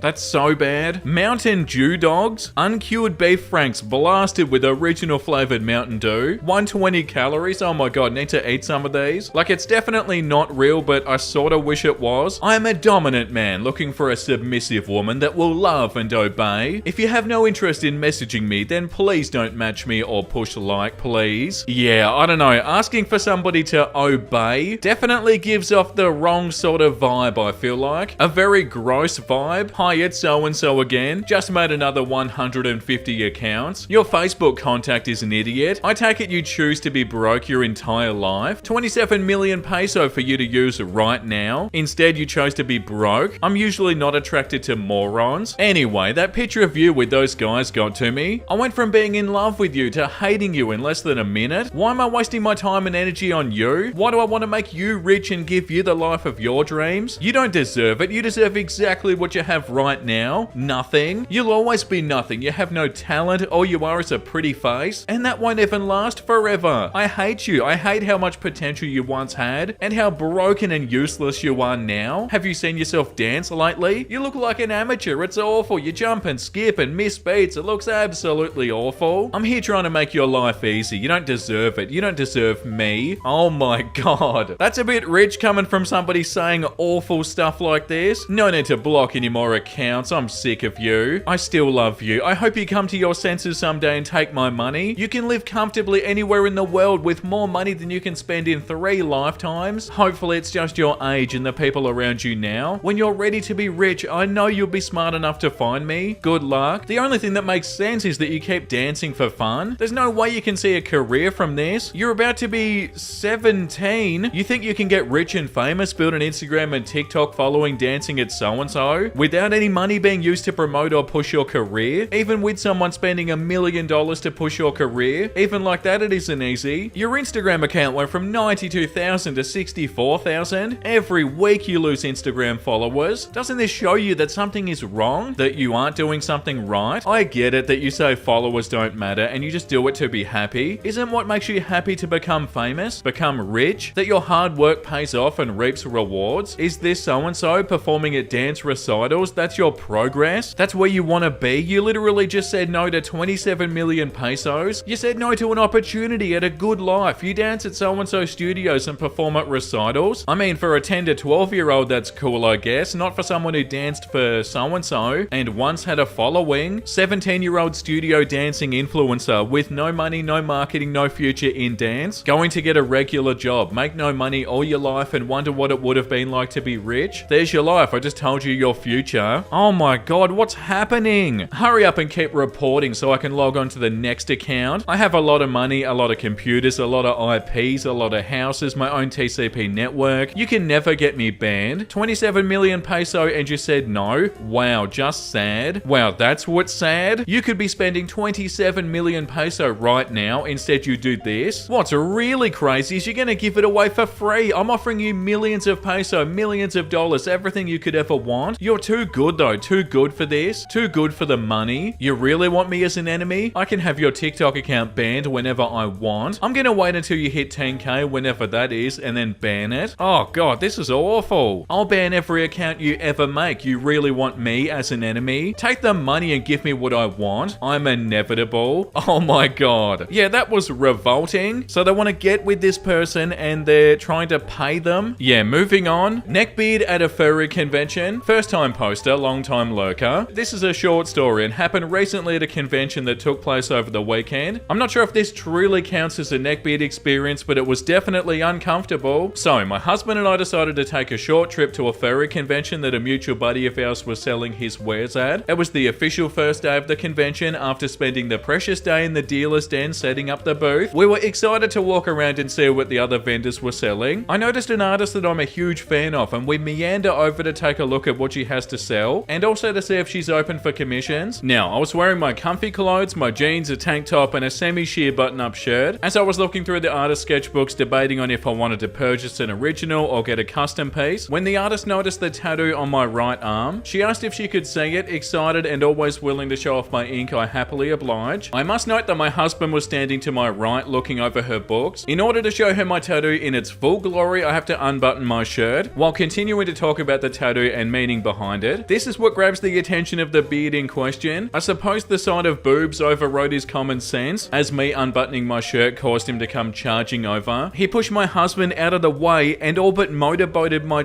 oh my god, what? Chest in an attempt to ogle my sweater meat. Taken back, I'm stunned. I step back and I look from the beard whose smell was starting to fill my nose to my husband who's looking like he's ready to completely rip this person apart. Oh my god, I don't doubt it. The artist and her companion are completely stunned as well and they're staring at the beard. Noticing his error, he manages to stutter out, sorry, I just wanted to look at the art books, before scurrying away. My husband quickly pulls me to him and asks me if he actually touched me and if he needed to chase him down to report him to convention security. I explained no, he didn't actually touch me and I'd rather he just stay with me. I did manage to show the artist my ink and we had a bit of a chuckle about my breast just being that damn impressive. Oh my god, what an awful situation. And like, what were they trying to get out of this? Ew, that's so bad. Like, oh yeah, just wanted to look at the art books. Nah, dude. Neckbeard at work gives me some super creeper vibes. This is the first time I've ever submitted anything. I'm nervous, but I need to put this out there. Some background, I work at a grocery store as a bagger. I'm underage as well. The Neckbeard also works there, but technically he doesn't have a neckbeard as the store policy prevents it. He's most definitely not a minor at the ripe old age of 28. mate. There's more than 12 years of difference between us. In this grocery store, the Beggars are also the janitors because we have to clean spills and take out the trash at the registers. There's only one trash compactor in the store too. The trash compactor is located in the produce department where the Neckbeard works. I would take the trash out often because I'm one of the only Beggars strong enough to lift the trash bags into the compactor, but as an underage employee, I can't run the machinery. On my trips back to the produce, I'd stand and talk to Neckbeard while the trash compacted. I'm a pretty social person, so I didn't think much about our conversations. We had similar interests like Star Wars and other miscellaneous video games, so it was a nice break from the chaos of working up front. Some of his close co-workers noticed this, and while outside, one of them pulled me aside and warned me about him. This particular co-worker of his had been harassed endlessly by him. She said the only way he'd got him off her back was telling him that she was a lesbian. I initially brushed it off, thinking I'm underage, he's not going to do anything like that to me. Nothing bad ever happens to me. I also felt like maybe he deserved a chance instead of such a harsh initial judgment. I always try to find the best in people. I largely ignored what my co-worker told me. Now this guy has the most bugged out eyes. You can smell him from a half mile, and he thinks this creepy patchy mustache looked good on him. Not the normal neckbeard, but he definitely qualified. Most of our conversation started going from our common interest to things that he liked. I'm not in any way an MMORPG gamer, so I found little interest in this. He also enjoyed watching anime, something I'm not into at all. I made a joke about hentai, and he flat out told me that he watches it. He also said things along the lines of, I play games with my right hand and do the solo diddly with my left. Let me remind you, I'm a minor, and him inappropriately joking like this wasn't uncommon. I could have easily gotten him fired for that. Anyway, these conversations got more and more inappropriate as the days passed. I tuned it out. Schoolwork was swamping me, and I was getting very stressed out with other drama at work. I started tuning it all out. This went on for months, and of course, I didn't ever really register any of it. During the said time, I came out as a lesbian to him like my other co-worker had to hopefully stop him from harassing me so much. Endless times before I told him, you aren't my type. I'm not looking for a relationship like that. I'm not looking for a relationship, period. He always played the rejections off as, haha, I know, I'm just playing, because we're such good friends. I literally didn't know what his last name was. I have to be honest though, because it's unfair to paint him in such a bad light. I did go and talk to him sometimes on purpose. I'm fascinated in reading people, and he was an enigma. Then one night I was working a late shift, just about ready to clock out. The day had gone pretty good so far, and my manager was extremely happy with my work. I couldn't have been happier. My last task was to take out the garbage. Neckbeard was there in the back playing on his tablet on the store Wi-Fi. I threw my trash in the compactor, and on my way back he trapped me in a conversation. I've described him many times as an NPC that you can't back out a conversation with, because that's literally how it feels. He talked for a bit about something, I don't quite remember what anymore, and then somehow our conversation turned to me. He cornered me and asked for my number. Excuses are my strong suit, and I had a broken phone at the time. I told him my number didn't work. He asked if I had a Discord, as I had mentioned it before, and I said yes. Anyways, our conversations on Discord were pretty basic. At first he sent me some pretty foul memes that he considered quality. I told him outright I didn't want to see that stuff. After that, we largely talked about work and video games. All of this started to go downhill when I heard that he might be getting fired because he was caught playing on his tablet by the store director. I foolishly asked him if he still worked at the store. He picked this up as interest in him, said that if I was so desperate to talk to him that we should just hang out outside. I had absolutely no interest in him at all. At this point, he told me I was the best friend that he had in the city. I felt kinda bad for him and genuinely thought he was being kind. He seemed really lonely and misunderstood, almost. His co-workers gave him crap all the time, so I thought maybe he wasn't such the monster I thought he was, so I continued to talk to him. It finally came to a head when he sent me a message that said, "Have I ever told you how lovely your brown eyes are?" with a blushy face emoji. That was weird and it freaked me out. I immediately saw red flags everywhere. I played it cool though, and I told him, "Oh, thanks, but they're actually green and brown." He came back at me with a, "I know, but I wanted to save that secret," and another blushy face. What the hell? It isn't a secret to anybody that my eyes are hazel. It's an unchangeable part of me. Neckbeard went on to creep me out for the rest of the night, saying things like, shaking my head, teenagers are always so sexually charged. I told my parents everything, and then I finally told him he was making me uncomfortable, and he went and blamed me for that, saying that I could mess his life over if he put himself in that position. Neckbeard also blamed me for thinking that he had ill intentions, and explaining that there wasn't a reason to not trust him. Anyway, I had no intention of talking to him again after this, but he didn't get the hint. He kept texting me and sent a very offensive meme degrading trans people, which was super uncool. I showed my friends the conversation after he sent the creepy message about my eyes, but when I went back to read it a day later, I'd found out that he edited the message. That pissed me off, and I told him flat out I didn't want him to message me. He then deleted every message he sent me, and then sent me a final message saying we'll only talk at work about work subjects, and then he blocked me. Except I have screenshots, and lots of screenshots that I sent to my friends for second opinions. They all said he was acting like a total predator. If he ever tries anything, I'm going to my boss. I feel really good writing this out. This has been dragging me down. I have some serious anxiety over this. Part of me felt like I partially led him on. I don't know, this is my first real job, and I didn't realize how much drama came with one. My family members and friends all agreed he was acting like a predator. This is my first and hopefully only Neckbeard experience. Edit. So almost 5 months later, Neckbeard was laid off from his job by the store director. He started dating one of my close co-workers. I warned her against getting into a relationship with him and told her what happened to me. I wasn't ever in a relationship with him. She still decided to pursue it and give him a chance. She broke up with him a few weeks later because he started showing signs of being physically violent and emotionally manipulative. But wait, there's more. He blamed their breakup on me. Let me remind you that this 30-year-old man is so incapable of taking responsibility for his own actions, both previous and present, that he had to blame his relationship misfortune on someone little over half of his age. He doesn't believe that he did anything wrong, and that me telling his girlfriend that he's the human equivalent to a crap stain on a public toilet is what did their relationship in. He went so far as to rant to another one of his co-workers about how much he hated my guts, etc. This co-worker came forward and informed me of what Neckbeard said. I asked my co-worker if he'd make a statement to the managers, and he did. He also told my dad what was said during the whole thing. I told the manager on shift everything that happened to me, and several other women came forward and made complaints. 2 weeks after that, I was approached by the store director, and he explained to me that Neckbeard was no longer with us, and that he wouldn't be giving me issues anymore. Oh my god. And yeah, on that note, I feel like it goes without saying that we need to read something wholesome. That's enough Neckbeards for today. Staying in an Airbnb, and I woke up to this kitten this morning licking my face. Instant 5-star review. Oh, and they're so cute. Look at their little face. Oh, and they're so fluffy. I need another cat. I walked by a house today and I saw a beware of dog sign, and then I saw this. Oh, beware of this adorable dog. You might smile a little bit too hard. That's so cute. I had this shirt for a year and I always wondered why the sleeves were black until I met this man today. Oh, that's so funny.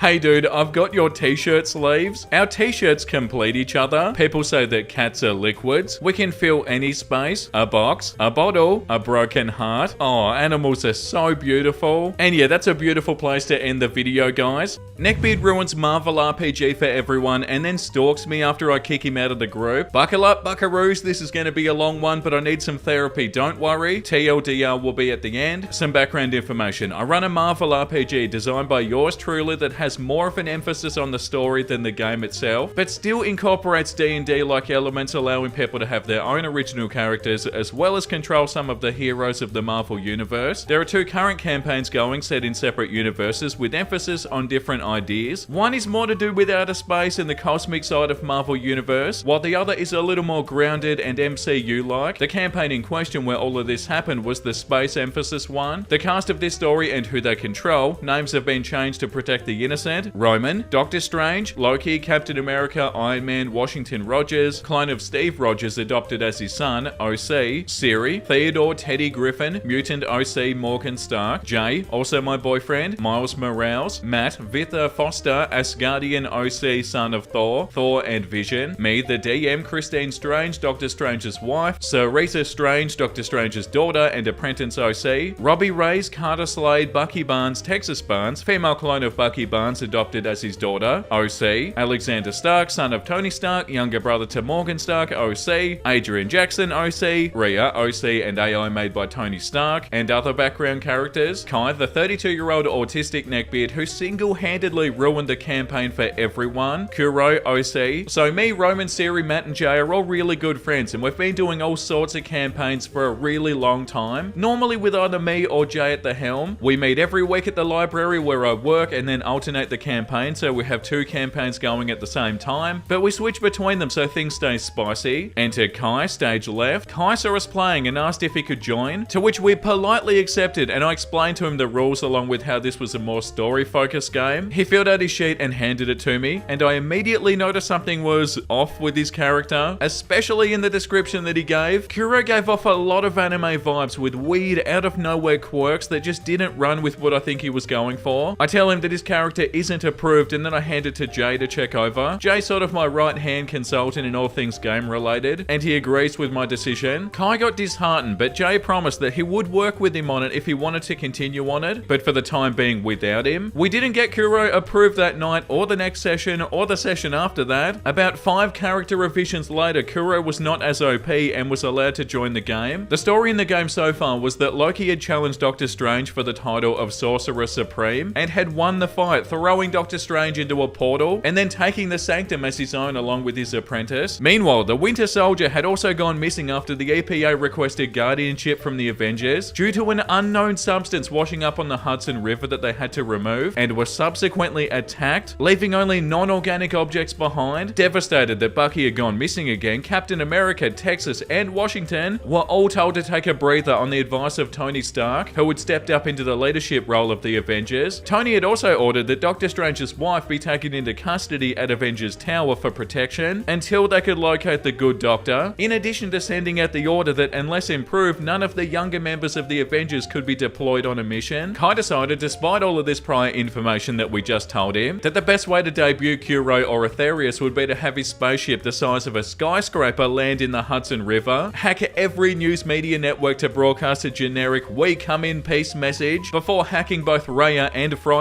to give Iron Man a data dump that was the database on his ship, and then asked if he could talk. Naturally, because his AIs got hacked, Roman decides to make Iron Man decline Kuro's offer. While Alex and Washington investigated, they met Kuro, who single-handedly saved the day in a zombie invasion, which Kai made in one post in New York. Kuro tells them that he needs to talk to Iron Man, and Alex says he could pass on a message, which Kuro refuses. I just want to say, I'm having a lot of fun reading this. Out of the game, Roman asks Kai why Kuro wants to talk to Iron Man so bad, and what it basically boiled down to was Kuro trying to get Tony's senpai to notice him. Kai did not like Tony Stark as a character and wanted to prove that Kuro was better by having him make better armor, better weapons, etc., and wanting Tony to acknowledge it, despite the fact that the guy hurt his 2 AI and is trying to lead the Avengers. Back in the game elsewhere, Roman had Tony calm Christine down from a panic attack and took her down to the lab in the basement of Avengers Tower to show her something he'd been working on. See, Christine was a doctor too, and with 2 Avengers missing and no field medic, Roman decided to have Tony build Christine something similar to the Valkyrie suit that Mercy uses, along with her staff, to give the team a doctor and another hero that could support them, with the added bonus of Christine being able to actively participate in the search for her husband. Out of the game once more, a few days after this all happened, everyone was super happy and excited to see Christine finally take on a role as a superhero, with opportunities to have shenanigans happen during her training. Kai was not impressed. He told me that he didn't like that Christine was switching to a hero, and that the character I basically built up for 2 years was a boring character, before changing the subject to once again be about how great Kuro was and how powerful he was. He also told me that he was thinking about commissioning an artist to draw a picture of Kuro, and I responded that using some birthday money I was given, I commissioned a professional comic book illustrator to draw Cereza. I showed him a picture of the piece and he reacted to it by saying, "Wow, she's beautiful." When they meet in game, Kuro is going to be in love. I thought he was kidding because Cereza is 14 in game, which is a known fact, and that surely he wouldn't be dumb enough to have his adult male character pursue a romantic relationship with the underage child of Doctor Strange. Right? Wrong. Kai's secondary mission for Kuro now is to find Cereza in order to date her, along with the primary mission of proving Iron Man is a horrible human being. Kuro hijacks some information, a lead from an Avengers outpost in the Midwest ran by Carter, Slade, and Teddy, suggesting alien activity was involved with the 2 Avengers disappearing. Carter and Teddy go on horseback to check out a creepy town and find a very amnesiac Bucky Barnes with silver eyes. Silver-eyed characters meant they'd had an alien parasite in them, and it was now controlling them. Bucky uses his new alien powers to attack Carter and Teddy, who flee the town. I have Carter call Robbie Race and take Teddy and run to the Avengers. Well, as I said before, Kai had Kuro intercept the message, and he had Kuro show up to the outpost in tank. Out of the game, I told him that was a no-go. Why? Because what would happen IRL if a tank suddenly rolled up out of nowhere in your town? Nor did I ever give permission, or did he ever mention about his character acquiring a tank. I decide to retcon this, and Kuro goes back to his spaceship, still in the Hudson River, to do some recon. I have no idea what I'm reading, but I'm enjoying this. At this point in time, Siri and Roman are threatening to leave the group, because in addition to trying to prove that Tony Stark is a bad person, Kai is now pestering Roman constantly about having Kuro and Iron Man interact. I told Roman that if she doesn't want them to interact, they don't have to, as as Tony is her character and not Kai, so we can't force them to interact if she doesn't want to, and she took that advice. Meanwhile, Jay and I both separately talk with Kai, who says that his autism is to blame. Nevertheless, we let him off with a warning. This was around the time that the stalking began. Kai would come into where I work and talk to me, not to me, at me. He would stand at the desk and go on and on about whatever was on his mind that day. Got into a fight with somebody on Twitter, I got talked at. His weird dysfunctional poly relationship breaking down, I got talked at. Whenever I tried to make conversation back, it would always turn into a pity party. He was the kind of guy who, if your grandma got shot or your cat got put down or your dog got run over or your house was broken into and your parents were all set on fire on the same day, somehow, someway, his day was always worse than yours. Yeah, that's so toxic. For example, one morning before work, I collapsed and passed out in the hallway of my house from a lack of nutrition, which made me unable to work for 3 days. And I asked Jay to message Kai saying when I would be back, and whatever his problem was, I didn't want to hear about it. Thankfully, Kai respected this for about a day. I felt like I was Kai's unpaid therapist, which I did not need to be taking on his problems along with my own. My family and I were moving house at the time, and his girlfriend, who was a total leg beard and kept on asking me for clothes despite me being size 2 and her a size 16, a size 2? During that period, I also tried my hand at cosplay for the first time, and when I showed Kai a picture of me in costume, he laughed at it before steering the conversation back to whatever weird live-action Sentai show that had caught his fancy that week. I honestly started to hate my own game. I didn't want to go, and it felt like a chore. My group was breaking apart. My own problems were weighing on me. Jay and I's relationship were also being tested. Finally, I had enough, and I kicked Kai from the group. I told Siri, Roman, and Matt not to come, and to block Kai on everything that they had him on social media. When Kai showed up, I told him he was being kicked from the group for being inappropriate in-game, and that he needed to think and start taking responsibility for his actions. He started crying, begged me to let him back in, and then when I wouldn't, he called his mum. He then, as I suspected he would, wrote a bunch of abusive DMs to everyone in the group, and then tried to justify it by telling me he had a powder keg temper and that he would explode if he hadn't have written out those to everyone and sent them, and told me to give him 2 years, and in 2 years he would return to the group. Now, because we were in the library and I'm fairly well known among our regulars, somebody caught wind of his tantrum and reported it to the front desk. Our security and one of the supervisors of the front desk came over to me, and I had to explain in albeit simplified terms what had happened. Thankfully, they were understanding and told me to talk to them if there were any more problems, and then the stalking kicked into high gear. Now when he would come into my work to talk at me, it was about the group, how horrible everybody was, and how in 2 years he'd be back in the group, as if I didn't have the final say on that, and talking still about how his character was better than Iron Man, and how he was going to sweep sweet 14-year-old apprentice to the Sorcerer Supreme off her feet. I was at my breaking point, and Jay couldn't stand to see something I'd worked so hard on, and my love of the game and comics be destroyed, not to mention it was affecting my schoolwork. He would come up to me at work, and when I wasn't there, he would message me with mostly the same content in the messages. What broke the camel's back was one day when I was doing my schoolwork while I had some downtime at my desk, and he told me how much he pitied me for being in college because he had a hard time in calculus. He dropped out of college when he was in and asked me if I struggled in it too. I responded that I've never had to take calculus, so I've never struggled with it, and I was lucky because most of the classes I did take, in terms of math, were financially based. He tried to scold me and tell me to be more modest about my intellect because, and I quote, people like modesty, and that I shouldn't be bragging about your clearly superior mind when not all of us are made to stand tall among society's elite, before going on about his autism again. My coworker told him that he should take his own advice, which got him to leave me alone for about an hour before coming back over and getting on his soapbox to proclaim why we should let endangered animals go extinct, because that's what nature wants and it's natural. I called Jay after work, distraught from having to deal with him, and Jay told me not to worry about it. Jay messaged him and told him to leave me alone. A lot of people in even other campaign groups were telling me to get a restraining order or a no contact order. He didn't. He and Jay talked, and once again Kai said he only did it because of his autism, to which Jay told him to quit using it as an excuse, as he was intelligent enough to know how to temper it, which he had seen in our sessions. Jay told him he was purposely harassing me because he knew that I had to be nice to people or else I'd lose my job, as is the way with jobs working with the public, and that if he didn't stop, he'd kick his teeth in, as in he would drive and wait for him outside, as Jay didn't live in our town, and it didn't matter if he got kicked out of the library, as he could just go to one more near him. But Kai didn't have a car, so if he got kicked out, then he couldn't go to any library for a year. He has come up to me a few times since, but I think he's just poking the bee's nest, seeing what he can get away with. My Marvel game was sort of ground to a halt, mostly due to life happening with the other members members, but we try to play when we can. I'm still trying to get back into comics, although I did recently read Persepolis, which whilst not really being a comic, it is still a graphic novel and one I would highly recommend for people wanting to dabble in the genre, but wanting something that makes you think. I just needed to post this because I needed some therapy, and writing it all down has definitely helped me come to terms with it. Wow, what an absolute adventure. That was so fun to read, even though I barely knew what I was reading. And yeah, this entire experience with this person seems like it would have been so exhausting. And yeah, what a way to start the episode, even though that was pretty much an entire episode in itself. The next one is called Older Neckbeard Took Pictures of Me at a Con, Gets Banned from the Hotel. Been a lurker for a while, and I figured, why not share this creepy story from many con experiences. Disclaimer of being on mobile effective now. Background, I was going to a new con with my friends. I was debuting Ruby Rose Volume 4 at the con. We decided to leave super early because we thought there was going to be a snowstorm around the time that the con opened. My friend and her boyfriend stayed at my place, and my other friend would drive over to my place and would hop into one car and go. Me being the mother hen got up at around 3 a.m. to get breakfast ready for them, and then we got dressed and headed out. The day was an amazing day of awesome con fun. One moment I laughed was I met the pink Power Ranger from Rescue, and we talked about my costume and anime. I gave her a few anime recommendations, and after a while it hit me that I gave her an actress anime recommendations. Sorry, I had to share it. Soon noon hit and the tiredness hit me. My one guy friend, Rick, not real name, said he wanted to change his cosplay and wanted to head to the hotel room to change. My female friend, Olga, and her boyfriend said they'd go with him. Me being tired said, you go up, I'll chill in the lobby. I sit in the lobby staring into the abyss, enter the Neckbeard. He was at least in his late 50s and patchy beard of white hair on his chin and neck, that he seemed to have a magic ability to have more hair on his face than on the top of his head, a big beer belly, and loomed at least 5 foot 9 inches. But one thing you must know, young friends, he wore business casual, so my friends think he was some sort of creep, or you know what, at worst. I vaguely noticed the older Neckbeard glancing from his phone to me, but me being the tired mess I was, I couldn't care. After I'd say at least 6 minutes, I saw him holding his phone up. I was confused at first and I just kept sitting. What finally got me out of my tired days was badass chick, BC, asking me, hey, do you know that guy's taking pictures of you? I was stunned and I just could shake my head. She sprung into action. She called her guy friends over to me and she ran to get con security. The Neckbeard saw this and quickly shoved his phone into his pocket and tried to run. Con security came and they ran after the guy. The owner of the con personally came to make sure that I was okay. It was a small con. By the time the con staff chased after the guy, my friends came back, and once they heard about it, they all wanted to kill him. I had to calm everyone down, but inside I was panicking and was near tears myself. Later on in the day, the owner of the con came to check on me again and explained that she had the guy delete the pictures and took him to the hotel staff, and the hotel manager had banned him, and she also had him banned from the con if he ever came to the con. And yet this con was amazing at putting me at ease. Yeah, that's super gross, these comments. Ugh, as a guy who also has more hair on his face than on the top of my head, let me apologize for yet another one of my solar powered brethren. Hey, nothing on you, my guy. It was only creepy because of his age. He was old enough to be my father and he was looking at me like he was about to get his rocks off. Yeah, gross. That comment about solar powered brethren is so funny though. Neckbeard waits until I'm legal to convince me to cheat on my significant other with him. Back when I was 16, I used to hang out with my friend Jay at his place of work in this old convenience store near my house. We often watch movies at his work because there was a big TV by the DVD rental section. He had a co-worker that we'll call Redbeard or RB. RB was pretty okay when I first met him, mostly kept to himself. He was older than Jay and I, who were in grade 10 and 11 at the time, while Redbeard was near the end of his 4-year college program. I should also mention that my stepmom was uber strict when it came to male friends, thus I was not allowed to hang around Redbeard without Jay or another same age friend present. Redbeard and I had some interests in common, such as anime, video games, and the Yu-Gi-Oh card game. We even did a few events together at the local card shop. Again, at this point, Redbeard was pretty normal, and outside of the odd card game event, we rarely spoke. That was until my parents split, and I turned of age, and at that point was when Redbeard started calling me to hang out alone at his place. I should mention that I had a partner at the time, and the relationship was awful. He was also your stereotypical Neckbeard type, just skinny and looked like Orlando Bloom. Anyway, Redbeard would invite me over weekly to his place, where we'd watch anime and game while eating pizza, sometimes watch an entire season of a sitcom that we liked. During these hangouts, he'd start to try and cause issues between my future ex-partner and I. You know, the typical, you need a real man, I'll treat you better malarkey, while trying to cuddle me or get me to sit on his lap, and I'd have to tell him often that he needed to respect that I was taken. Each time I'd tell him, he'd say sorry and agree to stop, only to start back up again after a few weeks. It all came to a ahead when he told me that he had feelings for me since I was 16, went on and on about various lewd sexual fantasies about me, and then to top it off, begged me to cheat on my significant other because he was in the mood, gave me a sob story of how his ex and only girlfriend he ever had was a cold dead fish and never wanted to do stuff with him. And that was when I snapped and I told him that he has zero respect for me as a person for even thinking it was okay to ask me to cheat on my partner just so he could get some sexual satisfaction. I left and I cut all contact with him after that point, as I'd given him more than enough chances to stop being a pervert. Holy, yeah, I feel like we all know what time it is, guys. That was another roller coaster of a story, and yeah, I'm so ready for something wholesome. So yeah, let's do just that. Live in a bad part of town, work at a grocery store, always give homeless people the food that the store wants to throw out. On cold days, I make a big jug of coffee and I hand it out to them. No one ever asks me for cash because they know I'm broke. Am known as the sandwich man because I usually make sandwiches for them. Last year got mugged walking back home. 5 seconds after being confronted, I hear, "Hey, get away from the sandwich man." 4 or 5 homeless guys run to me from half a block away, yelling at the mugger to get away from me despite him having a knife. He ran off after they came and they chased after him. And there were like 10 of them gathered around and he was pinned to the ground. One called the police and they arrested the guy. Was told, "If anyone messes with you, sandwich man, we got your back." My face when I basically have a street gang by giving away day-old sandwich meat and bread that I'm told to throw away in the trash. Oh my god, that's so beautiful. You made lifelong friends. Wow, that was such an unexpected twist. That's so beautiful of them. They didn't have to do this, but they did. Shiba Inu gets stuck in bush, pretends everything is okay. Aww. Yeah, I might be stuck okay, but I'm still very, very happy, and I'm sure everything will be totally fine. They're like the most optimistic animals ever. Like, oh well, it's all good. You, and hopefully your crush soon. Oh yeah, 1000%. That's so beautiful. Something no one tells you about deodorant in general. Unless you look out for the ingredients, it can be really bad for your body. Oh, average Redditor moment. Any cope to escape hygiene? Bro says that deodorant is hygiene. Showering, brushing your teeth, clipping your nails, and putting on deodorant are all part of good hygiene etiquette. Evidently, you neckbeard asses never learned this cope harder. Why would you need deodorant if you shower? Good question. No, it's not.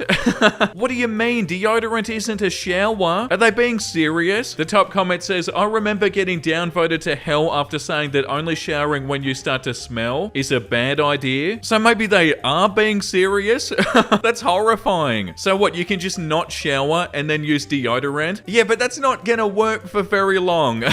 We're off to a rough start today. A wife should cook for her husband. You sexist scum. Honey, I'm home. Hola, mi amor. I didn't know if you wanted tamales or mole, so I made both. Okay. Yeah, like this comment says, "I depicted myself as a Chad, therefore I'm correct." Miku, "Have you wake up, honey? Did you sleep well?" Me, "I did. Sorry for waking up late, dear. Night shift always drains my energy out." Miku, "You have been working hard, honey. It's okay. Rest a bit more." Me, "I should wake up right now." Whoa, dear. Miku, What's wrong, honey?" Me, "I can see them." Miku, "What do you mean?" Me, "Your breast." Miku, kya, pervert honey. Blush, blush. It really is pleasant waking up to my dear wife Miku. I'm such a lucky husband. Wait a second, what?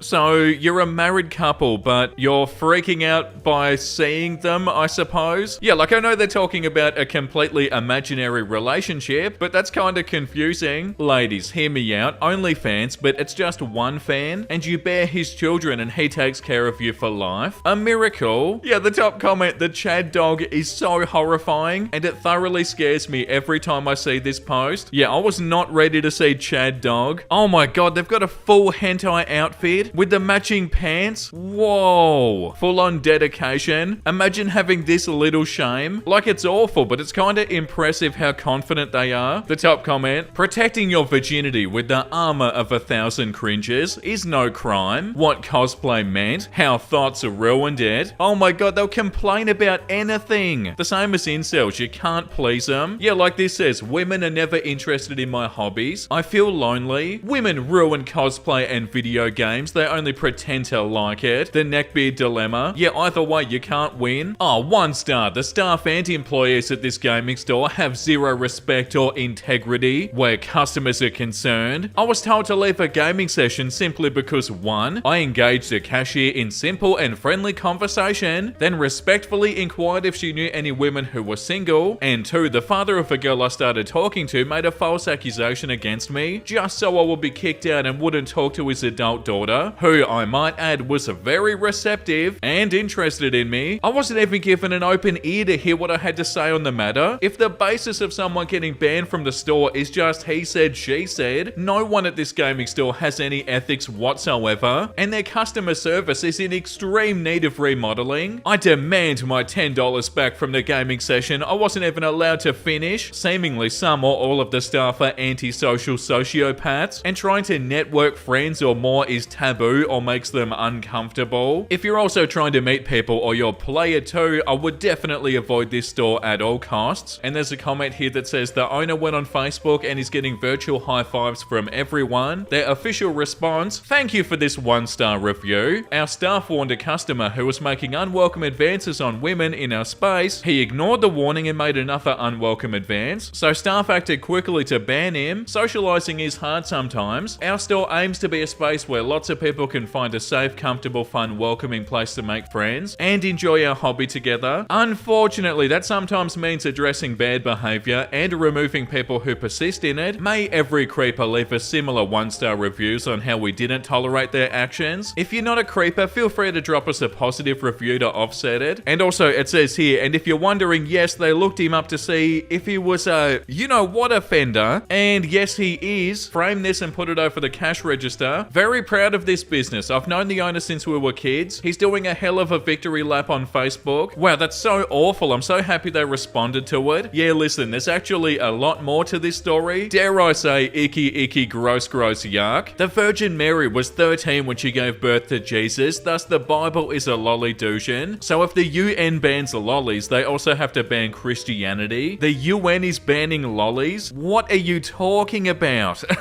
And also, this doesn't prove anything except how gross this is. Yeah, like the top comment says, this meme makes me laugh because it's completely insane on like 6 different levels. The idea of the UN doing anything at all, especially banning a type of anime character, is hilarious in of itself. Dinner with Monica or Monica. Okay, so why is this being posted? Yeah, like the top comment says, aside from the whole situation, I'll never understand what makes people post this online. Is it a cry for help? And then the original poster says it's a subreddit where people hang out together and share pictures and talk about how much they love Monica, etc. If you try to criticize or help them or even say you don't like their precious drawing, they go feral on you, sometimes to the point of death threats and harassment. Not all are like that, but still. Wow, that's bloody terrifying. And I'm gonna move on. Do these developers ever touch grass? There's no freaking way the women in their life look this bad. If you made a dystopian film in the 90s with the type of culture people will look like in the future, it'd look exactly like this. My advice, don't buy a graphics card. There's no reason to play this on high video quality. Wait, so you only play a video game if the women look good? That's sad, oh my god. And also saying that you only play video games if you're attracted to the women characters, while having the audacity to tell them to touch grass? That's a bit rich, isn't it? Go to the dance with you? Huh, I'm like way out of your league, but I'm sure some girl would want to go with you, like your mum or something. Quit it with that smirk. There's nothing cool about bringing your mum. I think I remember reading this from ages ago. But yeah, what? Is it just me or did it get suddenly revolting? Wow, she's pretty. She's mid. Just being objective. I have to dock points for the jawline, thigh gap, buccal fat, epicanthic folds, intragluteal crease, and scronge flaps. Epicanthic what? I am an incredibly normal person. Yeah, like the rating subreddit. I'm pretty sure in the last Neckbeard episode when we read a post from there, we read the exact same words, like epicanthic folds and stuff. Yeah, what are you talking about? Be a teenage diaper fetishist? Sorry, what? Hair that go into the movies in a diaper is good because you don't have to miss the movie to use the bathroom. Gross. Strap myself into a high quality ABDL diaper diaper, think comically large and puffy, designed to hold large amounts of pee and poo, put on sweatpants and a t-shirt, put a spare diaper and some powder in my backpack, go to the movie theater and buy a ticket for X-Men, buy a large soda and popcorn. The ticket taker insists on searching my bag, making me blushy because I know that he'll see my diaper. X-Men was a good movie. Pee myself several times. The large soda made me pee a huge amount. Diaper is absolutely soaked. Oh god. No worries, I'm padded. Smiley face. Pee even more. Movie ends, it was a good one. I recommend X-Men to anyone who likes a movie. Leaving theater. Realizes there are wetness marks on my sweatpants because my diaper leaked. Run away and never return to that theater. Yeah, hoping that's not real. I feel like I need to take a break and go for a long walk after reading this. Unpopular relationship opinions that will get you in this position. Getting into a relationship will not solve your hatred for yourself. And if you view yourself as worthless solely for being single, your relationship will not last. Is that an unpopular opinion though? I sort of agree, but it seems that if a woman is good, she can lift a man up. But it seems that it's not the case anymore because most women have lost their ability to care. Nobody should be dependent on anyone to lift them up. Your job is to grow on your own. Sorry you feel like women don't care, but that opinion alone I think is the issue. Nah, I think you're wrong. Well, okay. Yeah, well, sorry, but I think you're wrong about this. And that's the end of the conversation. But yeah, the other person is so right though. This opinion alone is the issue. Feminism won, but women lost. Well, okay, moving on. Did you just use emojis? I don't know if you're new here or anything, but we don't mess with that stuff here on Reddit. Enjoy your downvote. 304 downvotes. Use emojis? We don't do that over here. And once again, we're reading stuff that you should never say. Replace Christ on the cross with Elon Musk hoisting the X. Instead of a crown of thorns, he faces harsh comments and threats from the woke mob. This has to be a joke. In this modern century, we have no need for religion. We're on the cusp of using technology to become immortal living gods. Embrace AI, embrace de-aging, embrace space travel, and embrace the future. I am a proud atheist, but Elon Musk is still my messiah. Yeah, that could be the worst thing we've ever read. But yeah, it's too bad not to be a joke. Refusing to believe that it's real. Your high school crush then. I like you, but only as a friend. Honestly, I'm only into bad boys. Your high school crush now is what, a zombie? Hey, remember me? Oh my god, you look so good. Are you single? We should hang out. So a straight up nice guy meme. Oh, it's always the zombie women who go for the bad boys. Nice guys finish last every time. Absolutely gorgeous. A strong 7. I admit I am biased to Asians, but wow. If you absolutely had to do something to be more beautiful, breast enlargement, but just a little. Oh wow, wish I didn't read that.